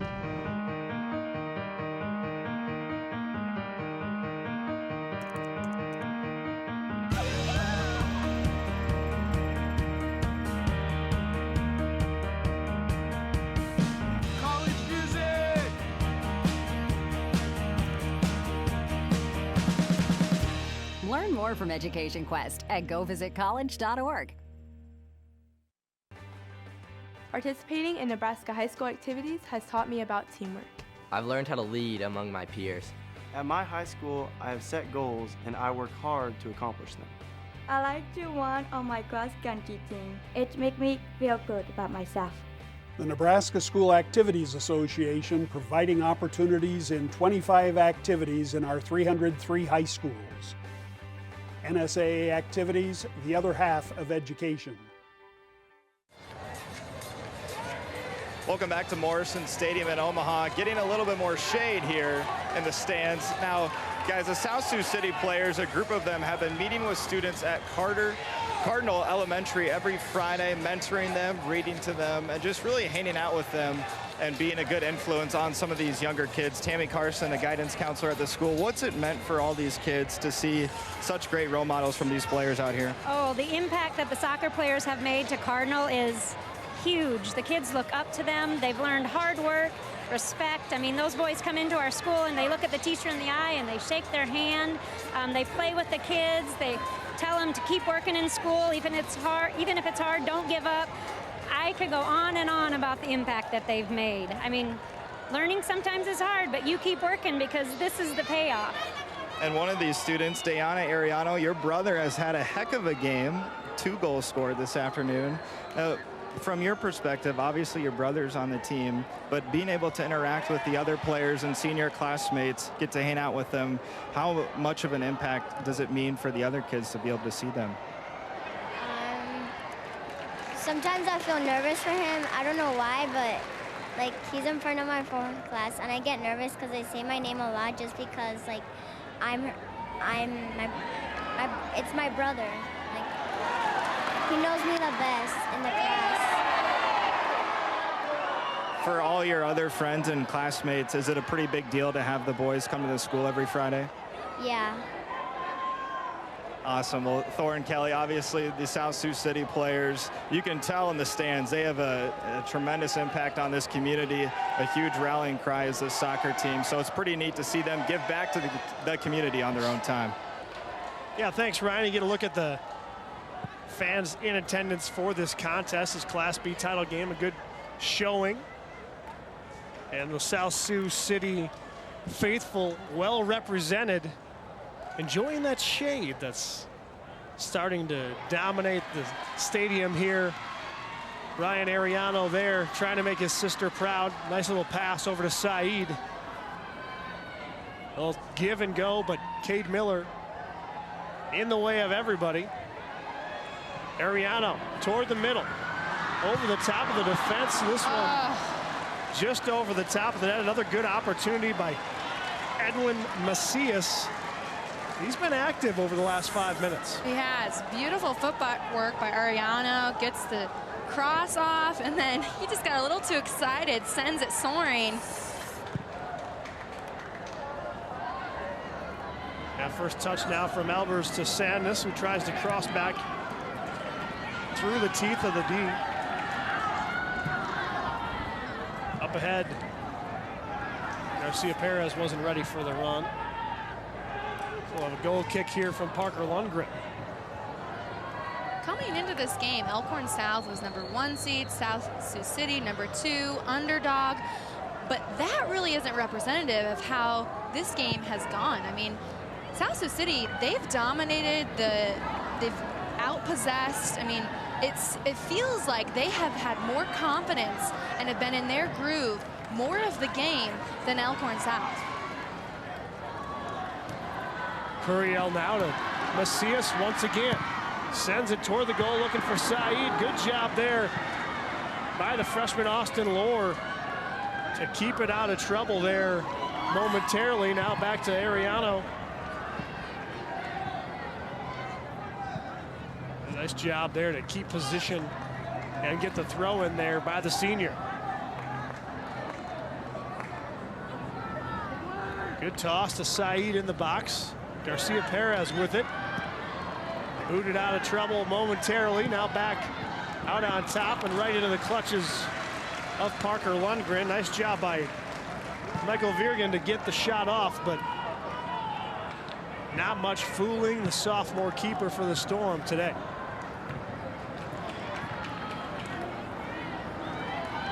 Good battle for it there between Ortmeyer and Garcia Perez.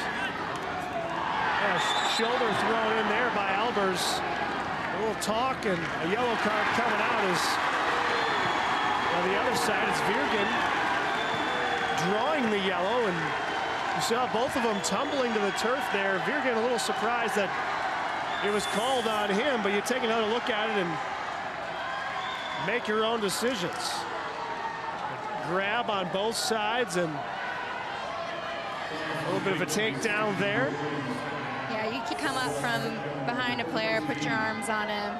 That's an automatic foul and a yellow card. So a little bit of frustration creeping in for Virgen and the Cardinals. The yellow now with 16:20 remaining in regulation. Get a look at the lineup here for this free kick, a big one for the Storm as Sharma gets it over across. Now Sam is trying to race to beat the keeper, knocks it off his leg, and the Storm will have a corner kick opportunity. Sandness chasing it down. A little bit of a gamble there by Hector Chavez, but felt confident that he would be able to get there in time and was able to make the deflection. Well, Sandness is a speedy player that he's got to go after those extra balls, because those 50-50s, he can toe poke it out, and then he gets the corner. Sandness now to the far corner. A little bit too tall for his teammates. Case now with it on the left. Nowhere to go, finds Sharma. Looking for the deep run. A little bit too far for his teammate, and Neil Sharma rolls it out of bounds. You can see those balls that normally they'd get to, they're just running out of gas a little bit. You can just tell they're tired. They're nearing just 15 minutes left in the second half. But it's going to take one of these runs to be the game changer. A chance to collect themselves here. Every opportunity needs to be done when it's 90+ here in the state finals on the turf. Ariano quickly outside to Saeed.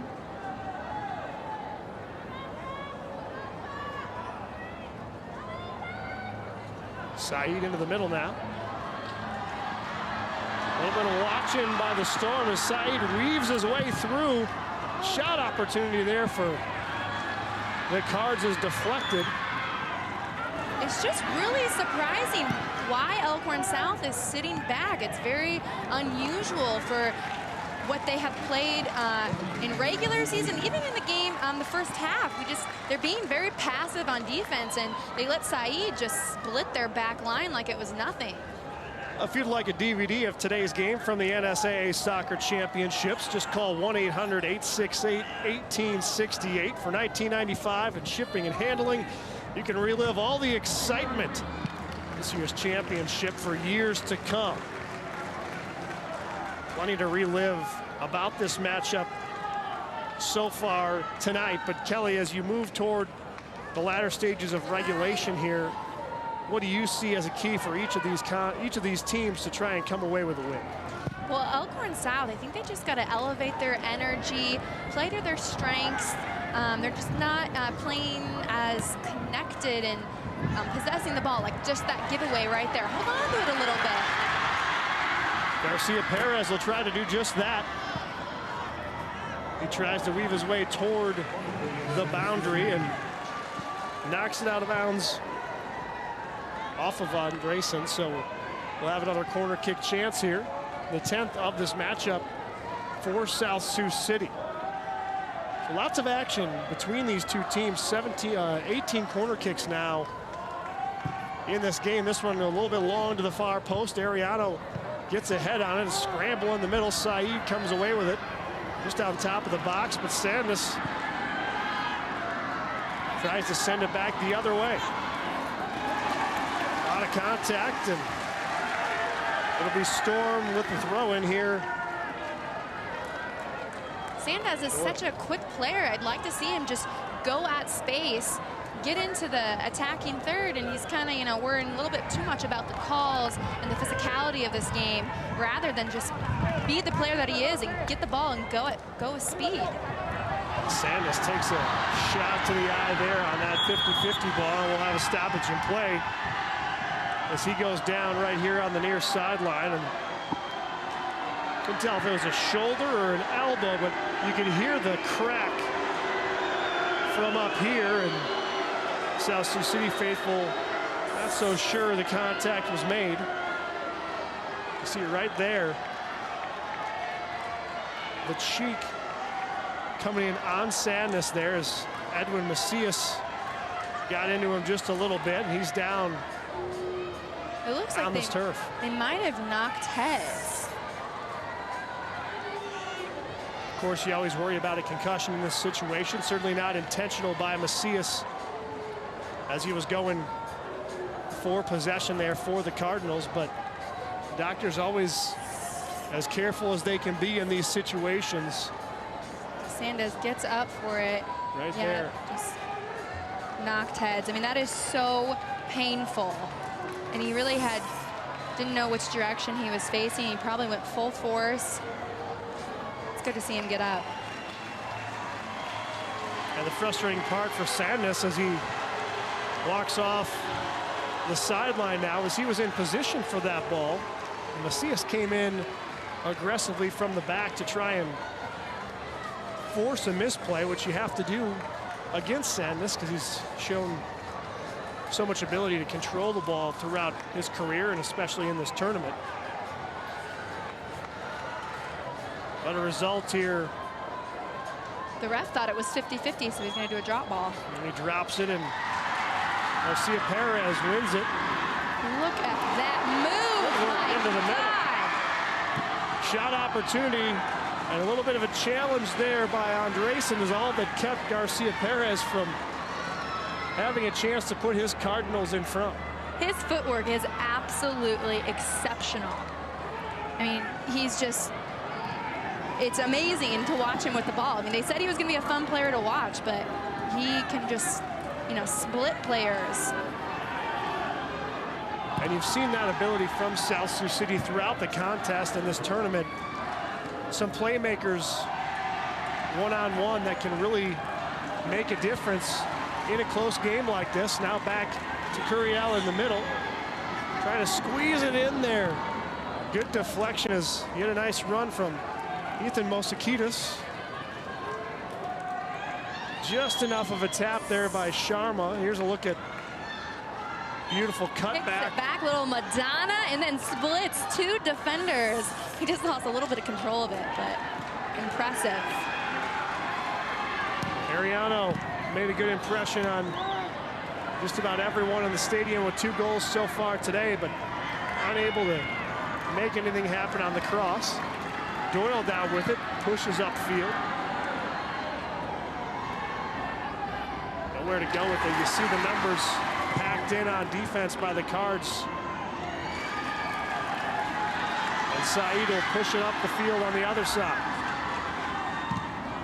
Good job by Lord to step in, and you don't see that defensive awareness from a freshman that often, but he's been really counted on by this Storm team, and he's come through for him more often than not.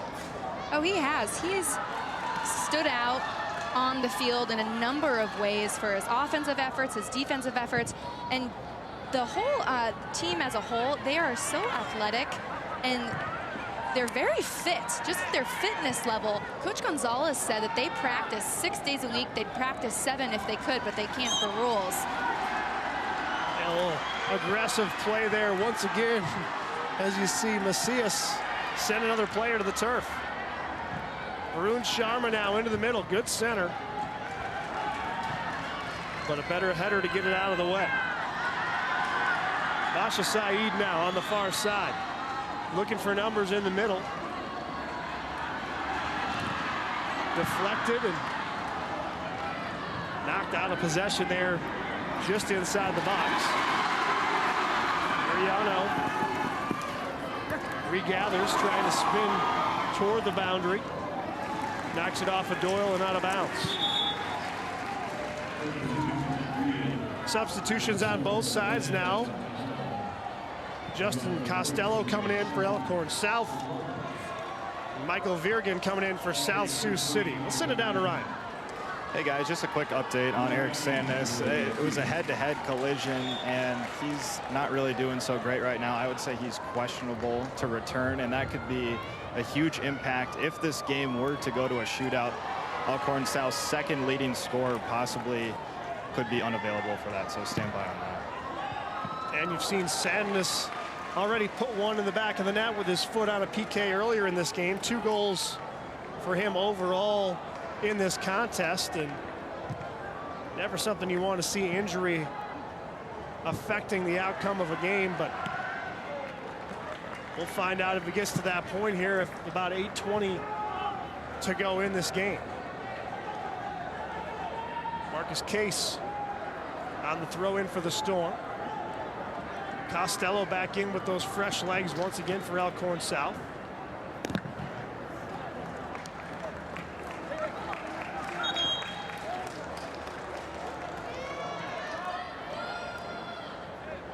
Another toss in now for the Cardinals.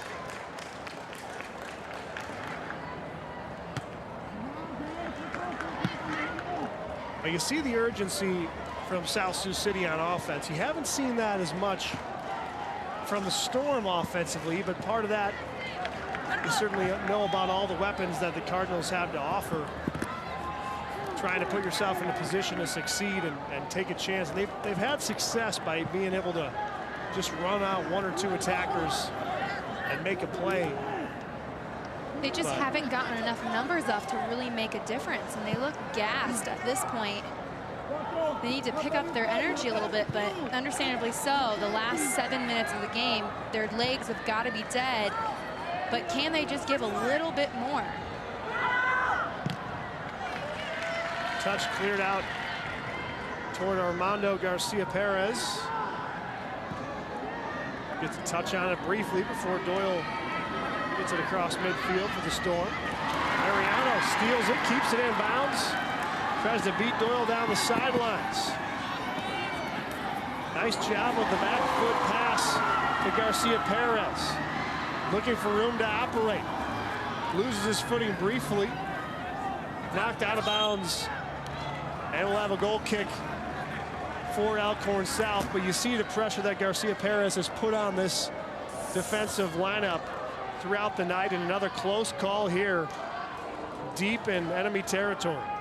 Garcia Perez and Ariano have been the dream team offensively. Those two, the way they connect and weave in and out of players, very impressive display of their footwork and creativity on the offensive end.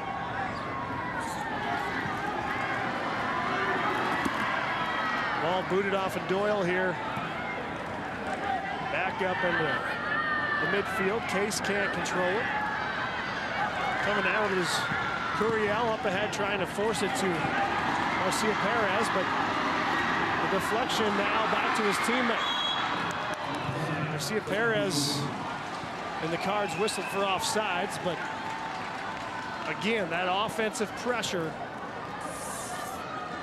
trying to crack that Storm defensive squad, and see right there just a smidge ahead of the line. Good call by the official.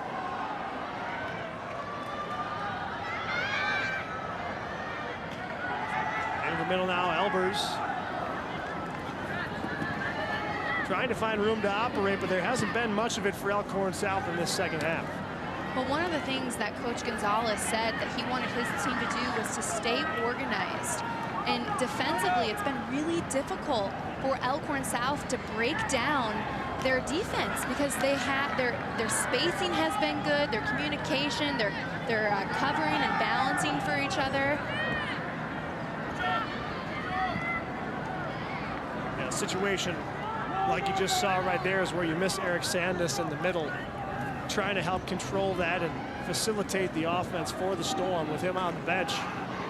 You've got players stepping up into roles they haven't been in, and a situation they haven't been in much this year. Close game late. Yeah, what a blow to have Sanders out right now, because it's been him and Albers connecting, getting the offense going. So to not have him, look, I mean, look right there. There's no one like checking to the ball, and it's an easy giveaway. Case steals it back for the Storm. He's taken down, and a whistle blows. Foul called. Benjamin Vicencia Renteria. We're going to look at the whistle here as Case was in position, and you see the reach out right there, trying to keep it intact, but he got the back foot. So we'll have a free kick here for Sharma. Good boot toward the top of the box. First touch to Albers, looking for a coup. Good job chasing it down there by Hector Chavez. The last time we saw a free kick to that area of the field, we ended up with a penalty kick for Elkhorn South. Dangerous moments there anytime it gets that deep into your end of the field.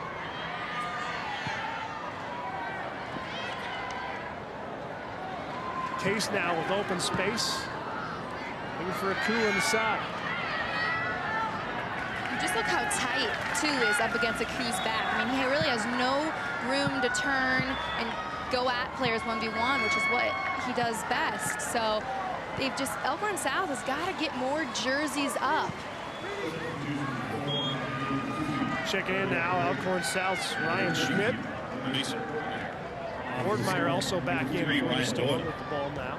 And number 8, Marcus Case. Room to operate now for Yo-Yo Ghanem. Taken out outside of the box there, Albers, but no whistle. Ghanem tries to chip it in for Albers. Knocked away there. Once again, the Cardinals defensively doing just enough to get a possession out of. You see the quick turnaround there by Costello, trying to put one back into the net, and really a good opportunity there as Chavez was forced to come out of the net. It's a great turn by Costello. He had his back to goal and then was able to get a shot off. A little too high, but that was a nice step of intensity on Elkhorn South's behalf to get some offense going. Got him off the official to the far side now, and stolen away by Ethan Masakitas.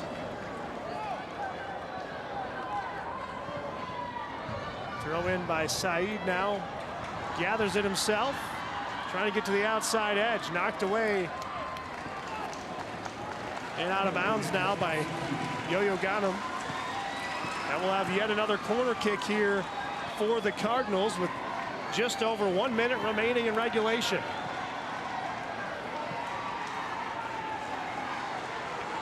All numbers in at this point.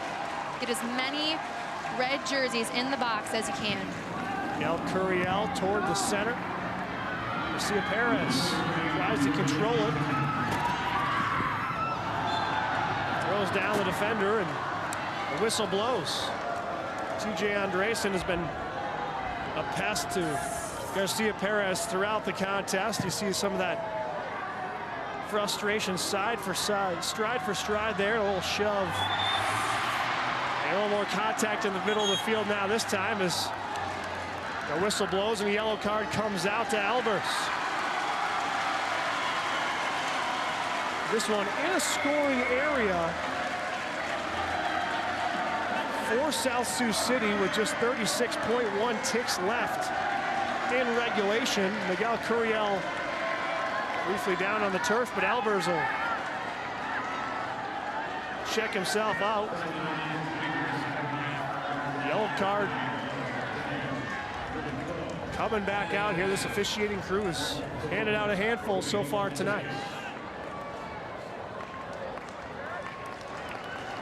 So who else than Brian Ariano lining up to take this kick with under a minute left, chance to play the hero and give the Cardinals their first state championship in 4 years.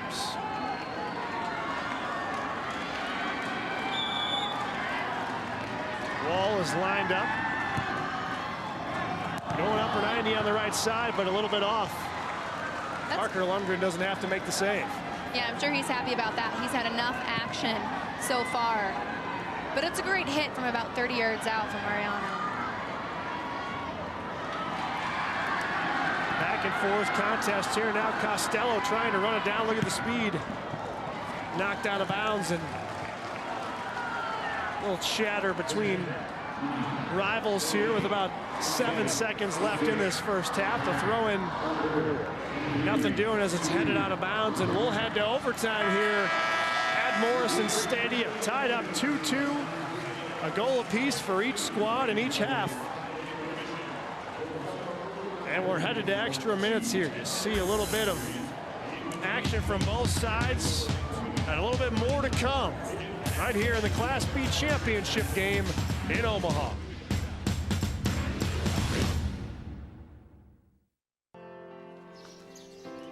Not just on the good days. Not just on the challenging ones.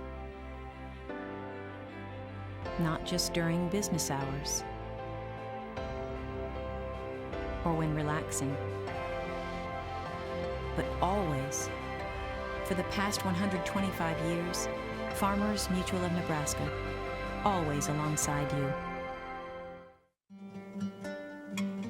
If you could see Nebraska through my eyes, you would see untold stories in a vast, rugged range.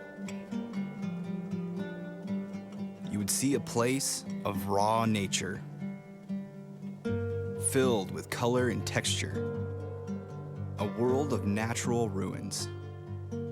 My name is Derek, and this is Toadstool Geologic Park through my eyes. I love NAT, and mostly I watch the sports.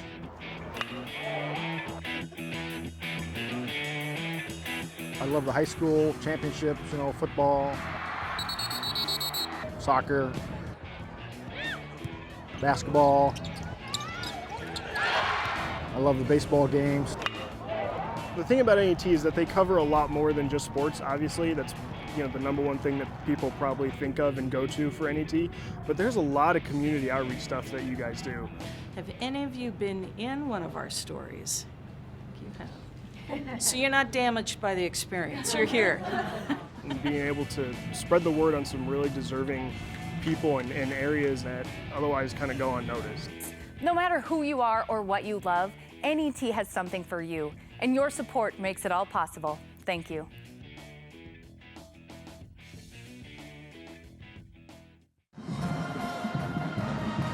Now, what better way to decide a Class B state championship than overtime? The fans piling in here as you take a look at the rules and regulations on your screen. 2 10-minute halves with a 2-minute halftime. No golden goal rules applying in this contest, so you'll have 20 minutes to get it done if you're either one of these two teams. And you see one man on the sideline there, Ryan Mix, with more. Yeah, Thor, just wanted to give a quick update on Sandness. He did get the green light and the thumbs up from the athletic trainer, who just spoke with Adam Huey and told him that Sandness is okay to check back into the game. So as he's meeting with the officials right now, Sandness will be playing in overtime. So that should give Elkhorn South a huge boost, because as we saw the last 10 minutes or so, without him on the field, they just didn't seem like the same team out there. And you see a look at the toss. Both of these teams lining up, ready to go, trying to seal their state tournament fate. Highlights, as you saw from the second half, you see the foul and the takedown here as Garcia Perez thrown down with the headlock, and Ariano came in to capitalize. Yeah, he made it look easy the way he just put that in the back of the net.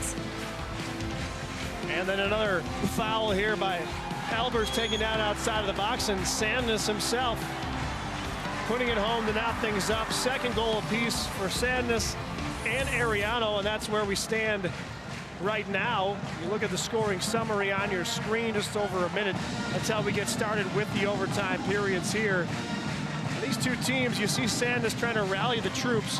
What kind of lift can that give a team to see an injured player come off and try to motivate his team into the extra frame? This is huge right now. For him to come back on the field, he's a leader. The guys look to him to see, you know, what kind of tempo. He really sets the tone for them coming out after this little break. And this few minutes that they've had in between regulation and OT is huge. Give your legs a break, you know, get your mental stability back. Everyone can kind of just get the composure and then get ready for 2 10-minute OTs. In a game like this, in an atmosphere like this, your adrenaline can carry you a long way, but when you've got a 90-degree heat to deal with, how much importance and emphasis is there in a game like this on staying hydrated, trying not to cramp up, and a lot of times that can make a difference in a ball game. Yeah, be choosy on which balls you're going to chase down, but the reality is that every opportunity you have to go after, because it just takes one chance to slip that goal in. So you can't hold back in overtime. You got to lay it all out there. Every little bit of energy you have, leave it out on the field, because this is it. And you saw in the last 2 goals that were scored in this game, the opportunities kind of came out of nowhere. A long pass from Ariano to Garcia Perez that resulted in a penalty kick, and the same thing really on the other side for the Storm, where Albers was taken down just inside the box, and Sandnes was able to make the most of it. Now trying to do it again here as Saeed knocks it out of bounds. We'll have a throw in for Elkhorn South. Early aggressiveness from the Antlers, from the Storm here, and really a big part of their game so far this season has been the ability to finish. They've done that in every matchup so far. How much does that affect and impact a situation like this in a tight game where you've been in them before? Yeah, they score a lot of goals, so get back to what they do naturally is, you know, attack, connect passes, and already you can see with Sandnes in, they had a little give and go action. So he makes things happen. He gets that offensive engine going. So they needed to be rejuvenated, and right now, just a few minutes in, you can kind of see they got a little extra hop. A little extra on that boot across midfield as Austin Lohr gets ahead on it. And Racing now looking for Ghanem. Saeed ends up with it. Running toward the middle, Curiel sidesteps a defender, but back out front. Costello looking for Biaku. Defender didn't know where the ball was there momentarily. Biaku still in a battle, and will have an opportunity for the Storm to get a free kick away as he's working on Ernesto Cervantes, the senior who's been shadowing him throughout the afternoon. Yeah, he came into this game with about 73 saves. He's had some action, but not nearly as much as Elkhorn South's keeper. So let's see how he does right now on a pretty big set piece. Just a couple minutes in now, good scoring chance for the Storm. Into the middle of the box, Albers gets a foot on it, deflected now toward Cade Miller. Case gets a foot on it, now batted into the air. Another opportunity there as it squirts out of bounds, but once again, Albers had a chance in the middle of it, but neither Cade Miller nor Marcus Case could decide who was going to take the kick. Right here, you see the ball there, and neither one of them knew which of the other two were going to take it. And that hesitation potentially costing the Storm a goal. Yeah, just a little miscommunication, but heck, someone go after the ball. Come on, you're on the 6. Ball booted away back to midfield. Albers again with the first touch. Costello now with the rush of energy on the head.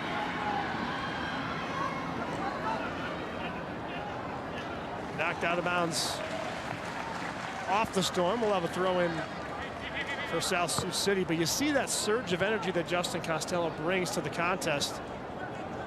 And you have to love those fresh legs in a game like this where you've been out there already for 85 minutes. Yeah, certainly that's a breath of fresh air that Elkhorn South really needs at this point in time in the game. Out ahead now, Garcia Perez trying to gather and get it to teammate Saeed. Taken away. Ghanem is a player who didn't have a huge impact on this game early on, but second half and the start of this extra period, he's really made a big difference on the defensive side, limiting those opportunities for the Cardinals.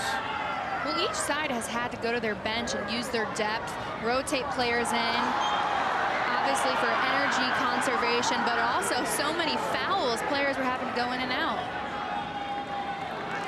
Plenty of physical activity here, as you see a little bit more of it on the throw-in.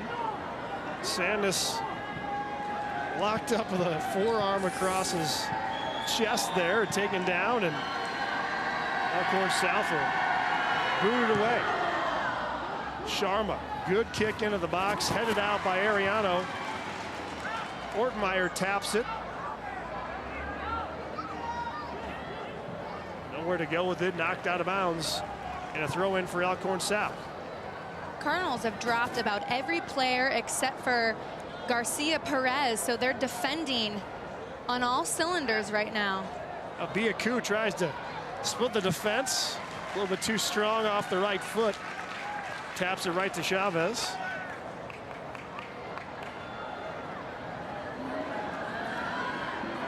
But on the Storm side of things, Biaku certainly a playmaker. Two of them here going back and forth for the Cardinals as well. Saeed off the right foot, deflected. Still in the box. Outside of the box, Curiel just over the net. And we stay tied at 2. Saeed, he has been dancing on the ball all night long. He takes one defender one way, gets a strike off. He got in the way of it, but he sticks at it. It's like his legs, they can just get on the ball no matter what. A good rip just right over the crossbar. Good opportunity. They're so scrappy in the final third. They just don't give up on things. And Lundgren seen plenty of action back there. He knew that was a little bit too tall. Didn't have to reach up and knock it out of bounds and give away an unnecessary corner. Look at the physical play on the back of Biaku there.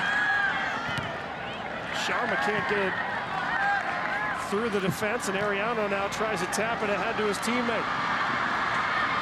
Settling against 3 defenders, knocked down just outside of the box, and they'll continue play. Saeed taken away by Sharma, who boots it just out of the edge to Ariano. Well, handball there is whistled and sent back the other way. Deflection from Garcia Perez to himself, but you see the emphasis on pushing forward here for the Cardinals in this overtime period. A little bit of a hand there of his own doing. Got him now with it across midfield. Curiel so crafty throughout this contest and getting into situations where he can put his team in a good spot. A little bit too strong there off the feed, and Macias unable to track it down.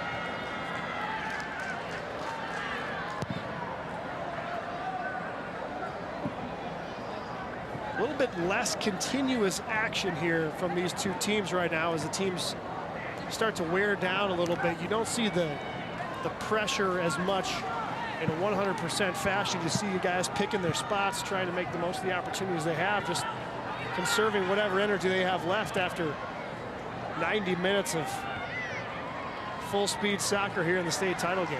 Yeah, if you notice, a lot of the game is being played in this middle third. Neither team is wanting to cross over in each other's final third in fear of losing possession. Saeed now with Garcia Perez on the far side. Trying to cut back into the middle, gets the left foot in position to strike, cuts back to the right. Still dancing around, the left foot just high. Parker Lundgren in position, didn't have to make the save, but a great opportunity there once again by Armando Garcia Perez. He just will not give up, cuts behind the back, releases his shot just over the crossbar, but he's been working all night. He just doesn't give up in the 18. He wants a goal so bad right now. I hear the fans chanting SSC for South Sioux City, trying to rally those Cardinal troops toward the end here, the possible title. Too much contact there against the freshman Austin Lohr and Elkhorn South. And that's a freshman on freshman matchup. I like that. Laurel booted away now, under a minute remaining in this first overtime period. Mosakitis with his first touch, but now back across as both teams try to gather possession. Ariano now. Nowhere to go with it. Saeed tries to split the defenders. Sandness takes it away. Costello now with it, a rush toward the middle. Looking for a coup, who's handcuffed a bit, but Costello keeps after it. 15 seconds to play here in the first overtime. A final rush opportunity for South Sioux City before the buzzer sounds. Ariano will let one rip. Squirts out of bounds, and we remain tied after the first overtime here at Morrison Stadium. Elkhorn South 2, South Sioux City 2. Parker Lundgren and company looking for the decisive blow. I think you're going the other way. Going the other way? No, now you're doing it well. Yeah, that's the way. That's how you want it.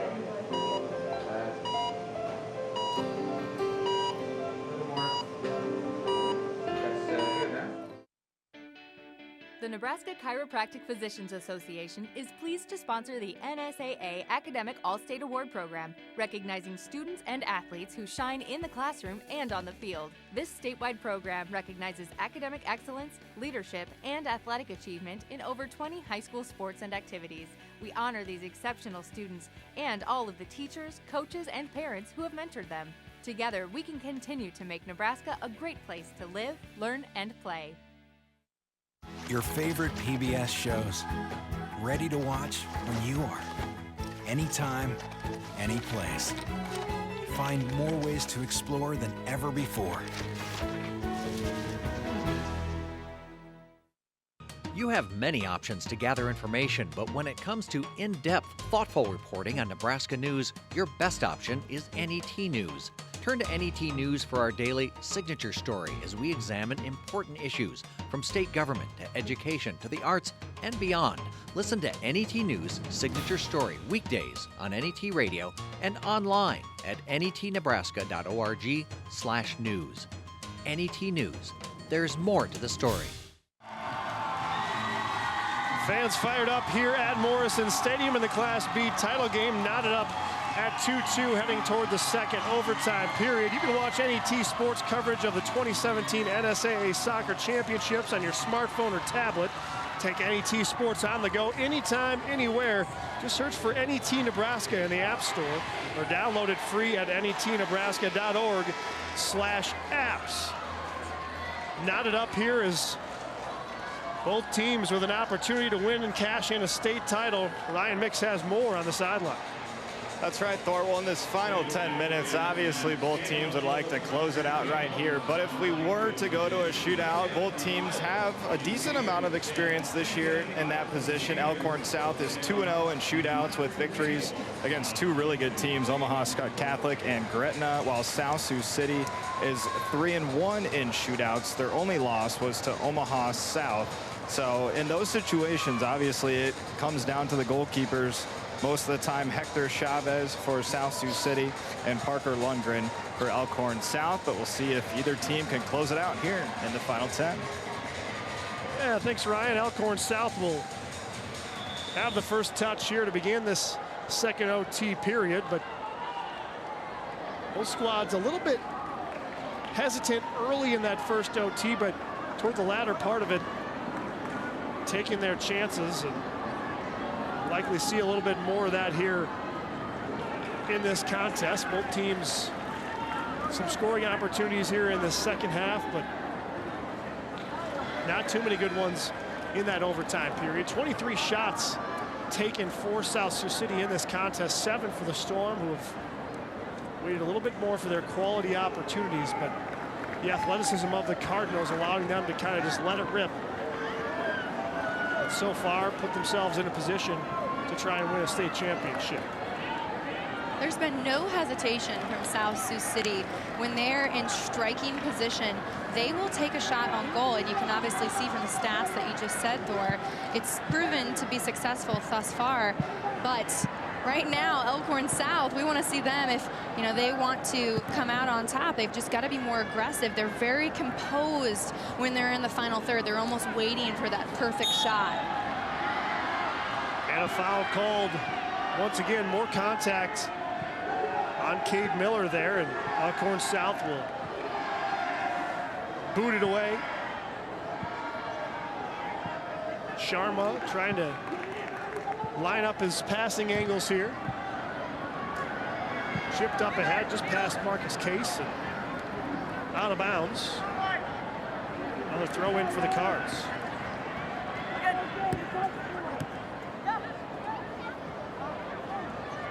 Out across midfield now. Throw-in will stay here with South Sioux City.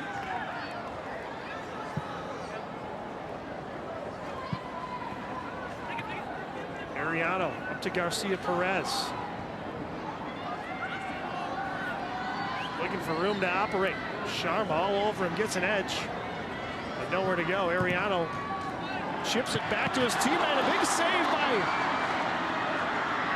the keeper, and Macias nearly gave the Cards an edge. It's a beautiful ball from Ariano across the pitch, and then he's able to get a head on it. Edwin Macias has come on in the second half and overtime, and able to nearly give his team the lead right there. And again, another chance on Lundgren, who's up to the task. Lundgren has been unbelievable. The athleticism, the agility, the way he can dive on a pin drop. I mean, he has been tested time and time again. He blocks everyone, just deflects it over. And once again, Parker Lundgren tested and makes the save. That one a straight shot, no deflection. The pressure on. Garcia Perez again to the middle. Another touch off the head of Ariano.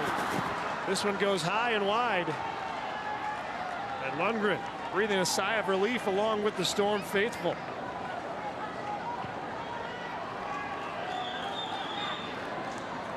So a flurry of activity for South Sioux City over the past few minutes. Going to take the upper hand in the momentum here as it's knocked out of bounds again by Miller. When South Sioux City gets a chance, they don't just get one, they get about 3 back to back.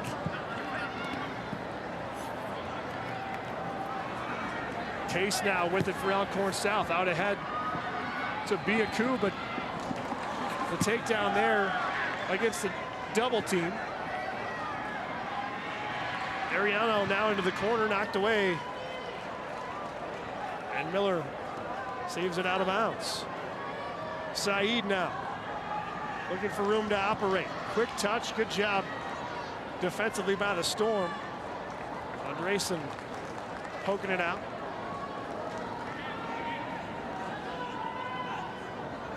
Ariano looking for position. Lord takes it away, knocks it out of bounds off of Saeed. And Elkhorn South will have a throw-in. You can see Elkhorn South having trouble getting it out of their back third. They need Albers, they need Sandez. Come back and get the ball and get it through their midfield. Out across midfield, but slowly pursued here by the Storm. Case shifts it into position, and Albers with it now on the rush. From deep, and it's in! The game winner for Elkhorn South. Its first state championship, potentially in program history, just more than 5 minutes away.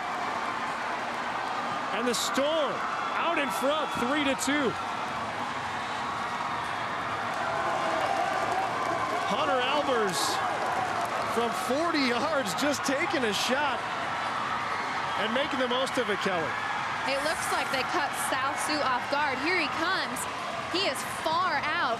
No one's on him. Open goal. Strikes it from distance and just upper 90. It looks like Chavez got a touch on it, but just not enough. What a goal by Albers. 29 on the season now for him. Impressive showing, and another boot here trying to catch Parker Lundgren off guard. A goal kick coming back the other way as South Sioux City tried to pull a fast one on the Storm. South Sioux City was so concerned about getting numbers up in their final third. They really got caught off guard. They didn't have as many defenders back, and Elkhorn South, great finish.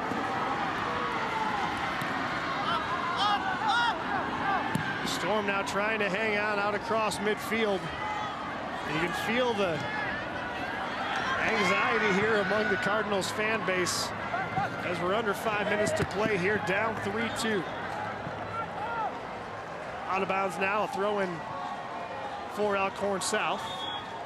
So with 4 minutes left in the second OT, Elkhorn South has got to play smart. If they're up 1 goal, don't put as many numbers up in the attack as they normally would. They need to just be conservative and play possession, which we know they are a very technical team. That's what they're good at. They're trained for these type of game situations. And a good tactical use of time there as the substitution comes in. Neil Charme into the contest. Austin Lohr shipping it ahead to Aku. Good placement there from the freshman. Aku trying to work his magic down on the boundary. Keeps it in bounds. The cross toward the front of the goal, but Costello can't get there. And the boot away from Chavez. You can see the step up in energy now from the Storm as they feel themselves a few minutes away from a title. Well, look how many people they've dropped back. They're only playing Aku up top. Everyone else is defensive-minded right now. And a throw in coming now from Lohr.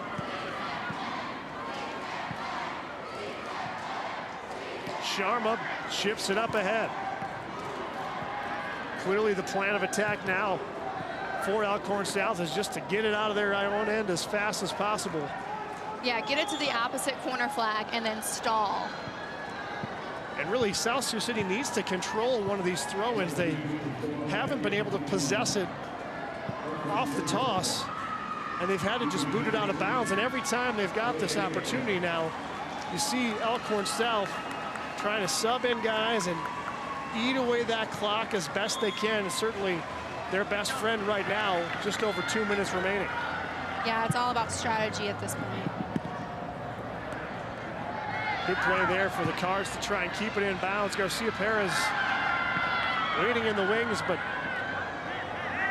unable to get it to him there, trying to corral it was Virgin. Out of bounds once again, another throw in for Elkhorn South.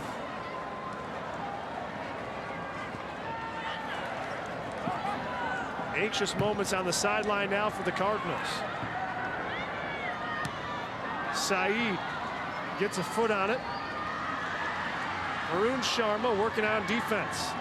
Out of bounds off of him, so the Cards will throw it in. Approaching 90 seconds remaining. Gano had it momentarily and booted out of bounds by Sharma, so another throw in here for South Sioux City. What an impressive showing for a state final game. Both sides of the pitch have just put on an entertaining, solid soccer game. And it's not over. Chance now for South Sioux City is deflected. Curiel can't track it down the first time. Neil Sharma now on it. Boots it up ahead. Carson Schwartzbaugh trying to corral it, but was unable to do so. Now batted away again. The Cardinals just cannot penetrate the defense of the Storm with 45 seconds remaining. Quick kick out ahead of midfield. First touch now. Lands with the Cards. Garcia Perez tries to come away with it. Slide tackle from Sharma. The whistle blows. The yellow card issued to Neil Sharma with 22.2 remaining.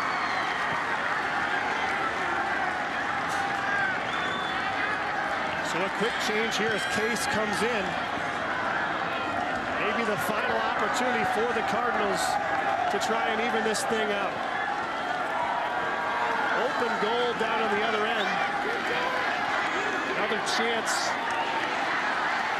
for a goal scorer. Elkhorn South lining itself up at the top of the box as best they can. It's really a risky move to put every single person in the box, but you have to at this point. Garcia Perez boots it. Ariano tries to track it down. Out of bounds, the throw in now. 14 seconds remaining. Last gasp here for the Cardinals to try and tie this thing up. 50-50 ball. Garcia Perez has it deflected, and that'll do it. The Storm are your state champions in Class B. 3-2 in overtime. Elkhorn South celebrating its first state championship as a boys soccer program. A well-deserved win for Elkhorn South. They left it all out on the field. They were in the finals last year, and they get it done this year. The celebration here for Parker Lundgren and company. Unbelievable performance for him. 13 saves, just 2 goals allowed, one of them on a PK. And Lundgren, the goalkeeper, plenty of well-deserved hugs from his teammates as he helps lead the Storm to victory in the Class B title game. On the other bench, lots of disappointment from the Cardinals. A well-deserved effort to become the state runner-ups, but just not quite enough in the overtime periods to push themselves back on top in Class B. Plenty of highlights from this one. None better than Hunter Alber's game-winning goal. Elkhorn South wins it. We'll be back with more after this. No matter how you look at it, animal agriculture helps Nebraska's economy.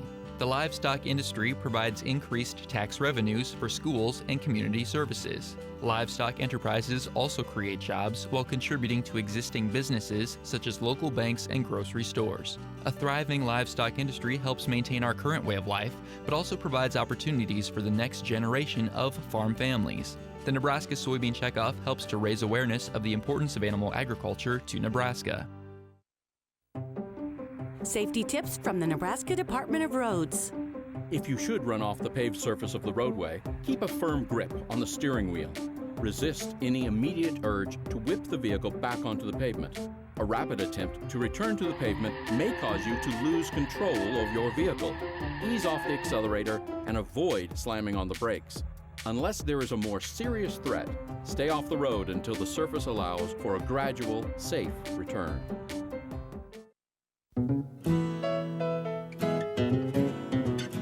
Next time on Backyard Farmer, we'll show you a fun project in downtown Lincoln. The young professionals of Lincoln recently installed ornamentals in public containers at Union Plaza, and we'll hear about what they planted and why horticulture can be a huge asset to our community. All that in your Gardening Questions Answered. Don't miss Backyard Farmer, Thursdays at 7 Central, 6 Mountain, right here on NET. Back here at Morrison Stadium, the Class B championship game just wrapping up. Elkhorn South knocking off South Sioux City in overtime. A great contest, great effort from both squads as you see the Storm celebrating there. The Sportsmanship Award to be presented here on the field to Skylar. A great showing here in this contest and in this tournament as well. Nice to see them with this presentation. Well-deserved effort on their end, and not just the winning teams here, but winning attitudes across the board in Class B. Once again, Skylar, your Class B Sportsmanship Award winners. Let's head to PA announcer Bobby Grennan for the runner-up awards with the South Sioux City Cardinals. Ladies and gentlemen, at this time, please direct your attention to midfield for the presentation of the Sportsmanship Award for Boys Class B. Thank you to all schools, students, fans, players, and coaches for their ongoing efforts in the area of sportsmanship at the state soccer championships and throughout the entire soccer season. The trophy being presented is provided by Awards Unlimited. The Nebraska National Guard is the proud partner of the Soccer Championship Sportsmanship Awards. Making the presentation on behalf of the Nebraska National Guard are Lieutenant Colonel Will Prussia and Sergeant Evan Winey.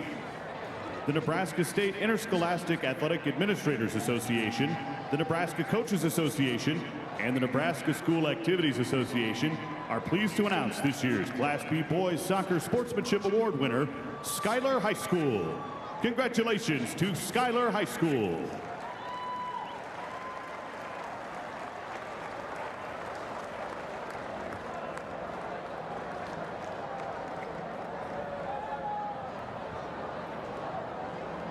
And now for our awards presentation. The Nebraska School Activities Association is honored to have medals and trophies for both of these outstanding teams. Presentations will be made by NSAA Board of Directors members Jay Beller from Battle Creek, Nolan Byer from Millard Public Schools, and U.S. Bank Representative Brandon Turway. Here are the awards for the 2017 Class B Boys runner-up South Sioux City High School. Will head coach Jose Gonzalez and your assistants please step toward the middle of the field to present the silver medals to each of your team members. Players, as your name is called, please come forward to receive your medal. Number 0, Jaime Godinez. Number 1, Hector Chavez. Number 2, Ernesto Cervantes. Number 3, Galdino Guzman. Number 4, Ethan Mosaquitas. Number 5, Leonardo Davalos. Number 7, Brian Ariano. Number 8, Edwin Macias. Number 9, Miguel Curiel. Number 10, Armando Garcia. Number 11, Lencho Abdurrahman. Number 12, Jorge Caldera. Number 13, Michael Vergen. Number 14, Basha Saeed. Number 15, Jesus Delgadillo. Number 16, Pablo Cisneros.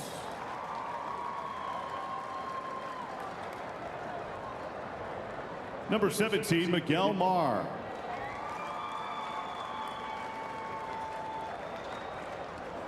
Number 18, Benjamin Plasencia. Number 19, Julio Garcia.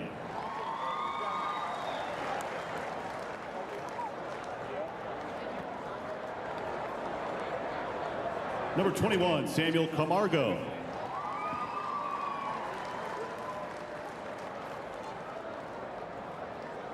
Number 23, Isaac Gonzalez. And number 24, Fabian Diaz. And now here is the 2017 NSAA Class B runner-up trophy. Congratulations, South Sioux City High School.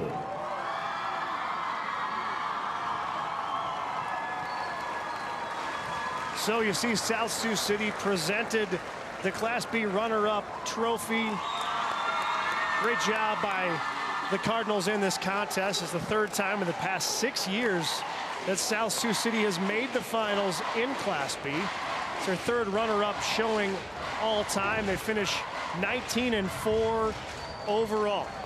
Time now to go back to Bobby Grennan for the state championship presentation at Elkhorn South.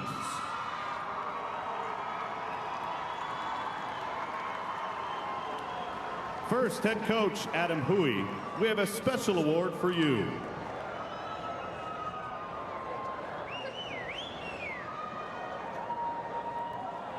And now, coach, would you and your assistants please present the gold medals to the members of your championship team. Number 0, Parker Lundgren.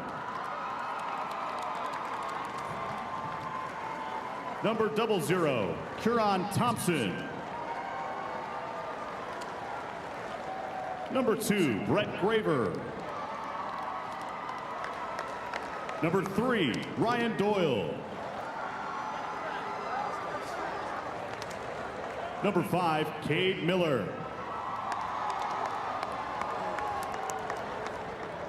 Number 6, Jackson Parks. Number 7, J.J. Long.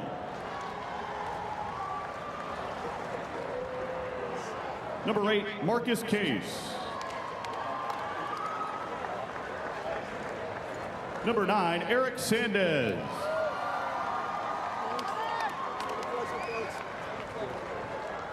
Number 10, Justin Costello. Number 11, TJ Andreessen.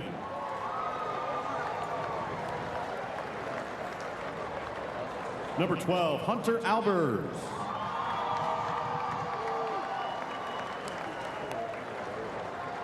Number 13, Varun Sharma. Number 15, Yo-Yo Ganam.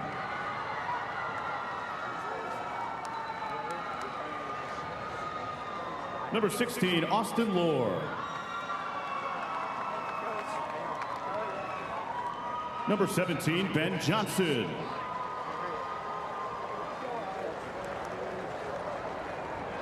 Number 18, Greg Cross.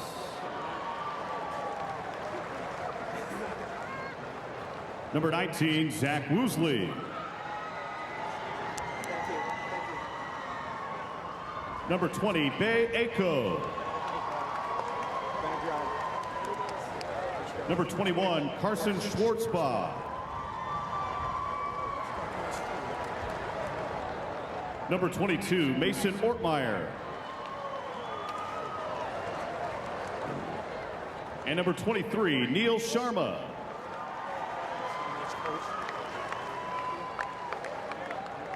Presenting the team championship game ball from Farmers Mutual Insurance is senior adjuster Ryan Jones to head coach of Elkhorn South, Adam Huey.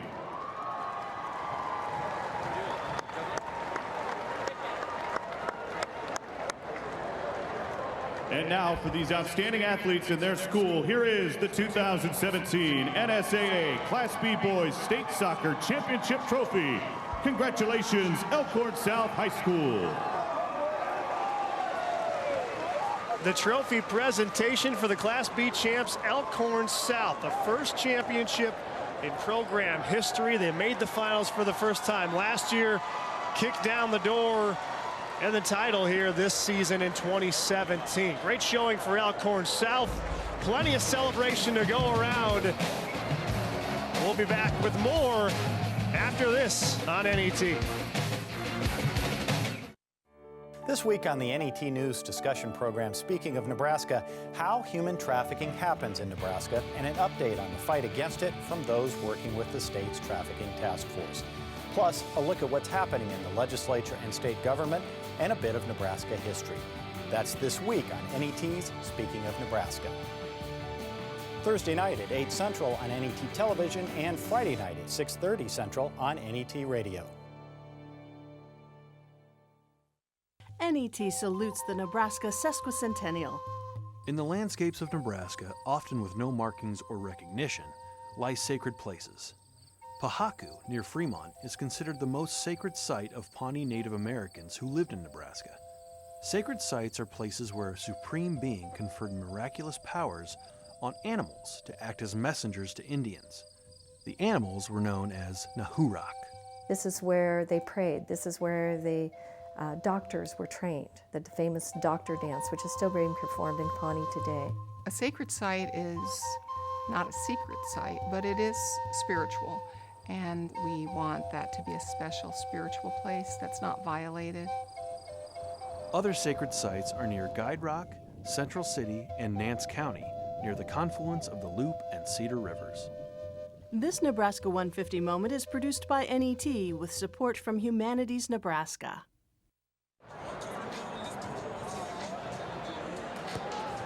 Morrison Stadium at Omaha. Elkhorn South are your Class B state champs. First state championship in school history. Coach, you guys really had to earn that one. A pretty fun match out there. It was pretty fun.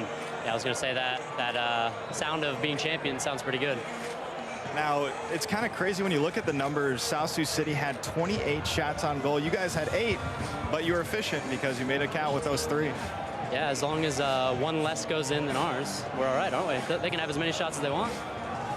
And, you know, speaking of all the shots on goal that they had, what does that say about Parker Lundgren in goal today for you? Oh, he was phenomenal. Yeah, top class from him today. And credit to the South Sioux boys. They have some great players on their team and fought really hard. And it's a great team that we were fortunate enough to beat. So, last year you guys came just short of a state championship as SCOTUS had the goal in the final 30 seconds. Now you guys come up state champs. How great of a feeling is that, and just the turnaround of the 180-degree feeling that you guys had last year? Yeah, it's almost relief a little bit just to have the monkey off the back a little bit, and credit to all the boys in the program that were patient, that worked hard and got us back to this point. And whether people thought we were going to get here or not, credit to them for fighting through it and getting ourselves here and getting a result. All right, Coach, congratulations. Go have fun with your players. And when we come back to Morrison Stadium in Omaha, we'll have interviews with some winning players for the Elkhorn South Storm, your Class B state champs.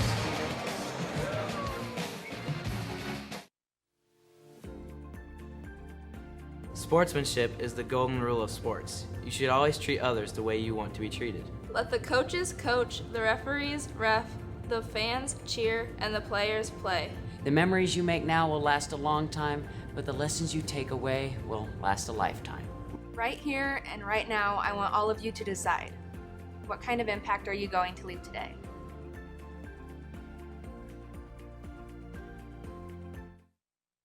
Download the NET Radio Nebraska mobile app, offering reliable streaming of our news classical and news jazz channels. There's more on-demand content from NPR and NET. With this app, you can pause and rewind the live audio, view program schedules, and explore a variety of stories and interviews from NET News, Friday Live, and All About Books. It's free. Look for the NET Radio Nebraska app in the iTunes and Android markets. NET Television expands your mind, enlightens your mind, inspires your mind, educates your mind, entertains your mind. NET Television opens up new worlds to you. Explore, travel, learn, discuss, debate. NET Television keeps you informed. Music, theater, dance, art, news. NET Television awakens your dreams, seeks to serve, strengthens our communities. We are Nebraskans. We are NET Television, Nebraska's PBS station. Now, you told me there was an interesting story. Where did you find this? My mother had a cousin. Grandpa. Husband's parents. Great uncle. Mom's third cousin. Governor of Vermont. That I'd found laying on a trash pile. Flea market dealer. In the dirt. She paid $25. Never seen one quite like this. Rare, fabulous. Fantastic. $25,000. $250,000. $300,000. Oh, my God. Every treasure tells a story. Antiques Roadshow.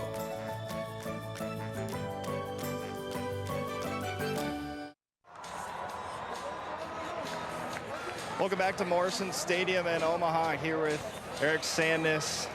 You're now a state champ. How does that feel? You know, it's unreal. ever since last year, we visualized this every day in training. We come and work hard, but we never expected it to feel this good, and we're going to celebrate this one. And for you personally, you had to battle some adversity in this game, went out with a head injury briefly. How tough was that for you? You know, it was really tough. I always want to be out there and battle it with my brothers, and, you know, I might be concussed, I don't know, but, I mean, they went out, they fought hard, and Hunter Alvarez had the game winner. It was unreal, unreal. You mentioned last year, how much of a motivation factor was that for you guys, losing in the final 30 seconds in the state final to Columbus SCOTUS? You know, it was huge. Our seniors last year, we were really, really close with them, and we kind of made it a goal. We didn't want to be the seniors that went out crying, and we were fortunate enough to do that today. Now you get happy tears, right? Yeah, happy tears. All right, let's pass that over to your buddy Hunter Alvarez over there, who had the game winner. Right here is great, Hunter. All right, the game-winning shot. Take me through that. That was about, what, 30 yards out or so? I don't even know. Well, I just was bouncing on my right foot and picked out the left side of the goal and just smashed it. Your 29th goal of the season, set a school record for a single season goal scored. Could not have come at a better time. Felt great. So happy I could just contribute every game, or almost every game with my team, and it feels really good. What's going through your head once that ball hits the back of the net? Run to the corner, celebrate with my team. Great feeling. To hold that trophy, I mean, how great of a feeling is that after what happened last year? I can't even describe it. It feels so good. Just losing 28 seconds left last year. Just really good. Well, Hunter, you earned it. Have fun tonight. Congratulations. Let's pass it off to Parker, the hero of the game. He's taking some pictures. He's already a celeb.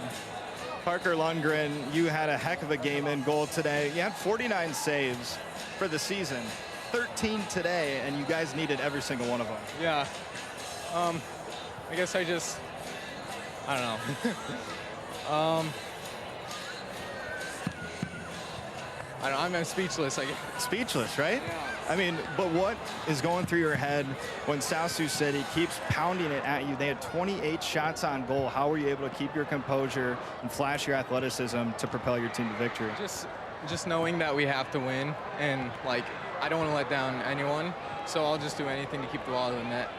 As a sophomore too, though, I mean, you really stepped up in a leadership role. Was that something you were pretty comfortable with? Yeah, I've been starting all season. I knew I had to step up and I'd be confident, I guess. Coach told us before the match that he has never ended a season, his playing career or coaching career, as a champion. To get this for him, he goes home a champion. How does that feel? Just feels great doing it for Coach and just winning, I guess. All right, Parker, hydrate and rest up, and congratulations on being a state champ. Thank you. Have a good day. Elkhorn South earns their first state championship in school history, a 3-2 win. We'll be back with more on NET. Sportsmanship revolves around the student section, athletes, coaches, and most of all, parents. Know your role as a spectator and positively contribute your part. Cheer for your team instead of cheering against the opponent. No championship is worth more than your character. We ask all involved to choose your colors wisely and show support in a positive way.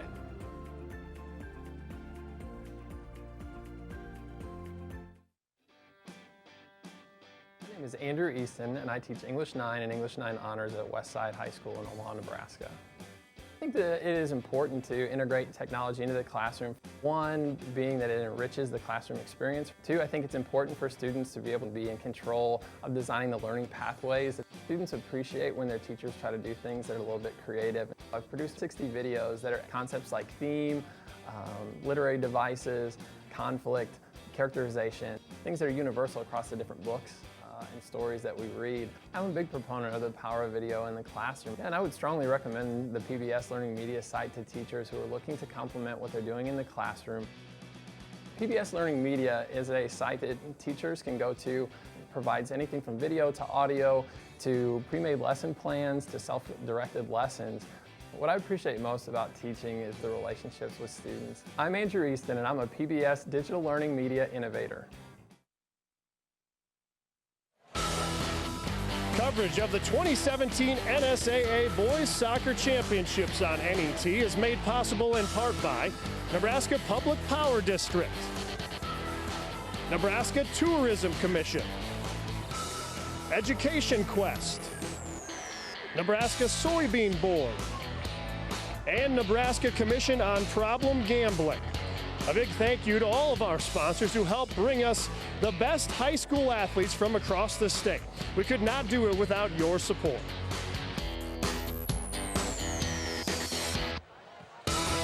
3-2, Elkhorn South winning it in overtime over South Sioux City in the Class B championship game. Plenty of highlights if you want to relive all the action, and if you'd like a DVD of today's game from the NSAA Soccer Championships, just call 1-800-868-1868 for $19.95 plus shipping and handling.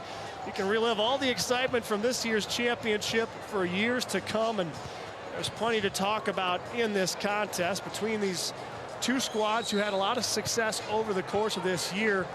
Kelly, what was the deciding factor for you as Elkhorn South was able to pull away late? Well, it doesn't matter how you get a win, you just have to find a way, and Elkhorn South was able to do that despite being outshot by a big number. So props to them for finding a way, not giving up, and then just the phenomenal, outstanding performance by Lundgren in the goal. I mean, he really, I'm going to say, is the reason why. I mean, it could have been a different game if it weren't for his performance on the line. That's funny. You mentioned Parker Lundgren. We saw a lot out of him in this contest. 13 saves, and you see some of the best ones right here. Lots of activity up at the top of the net, but he's able to get himself in position to give himself that jumping edge, to use that long frame to have success. Yeah, his first instinct is he's just so athletic, and he knows where the ball is going to be, and he's got these long arms. His size really helps him, but he's just an athletic, very talented soccer player. Yeah, certainly a good showing for Lundgren in the Class B state championship. You see players on the field already warming up for the Class A title game that's coming up next here on NET. A great one between Creighton Prep and Omaha Westside, two perennial powers in boys soccer in Class A. For Kelly Connolly, Ryan Mix, and the entire NET Sports production crew, I'm Thor Tripp. Thanks for watching the NSAA Soccer Championships on NET.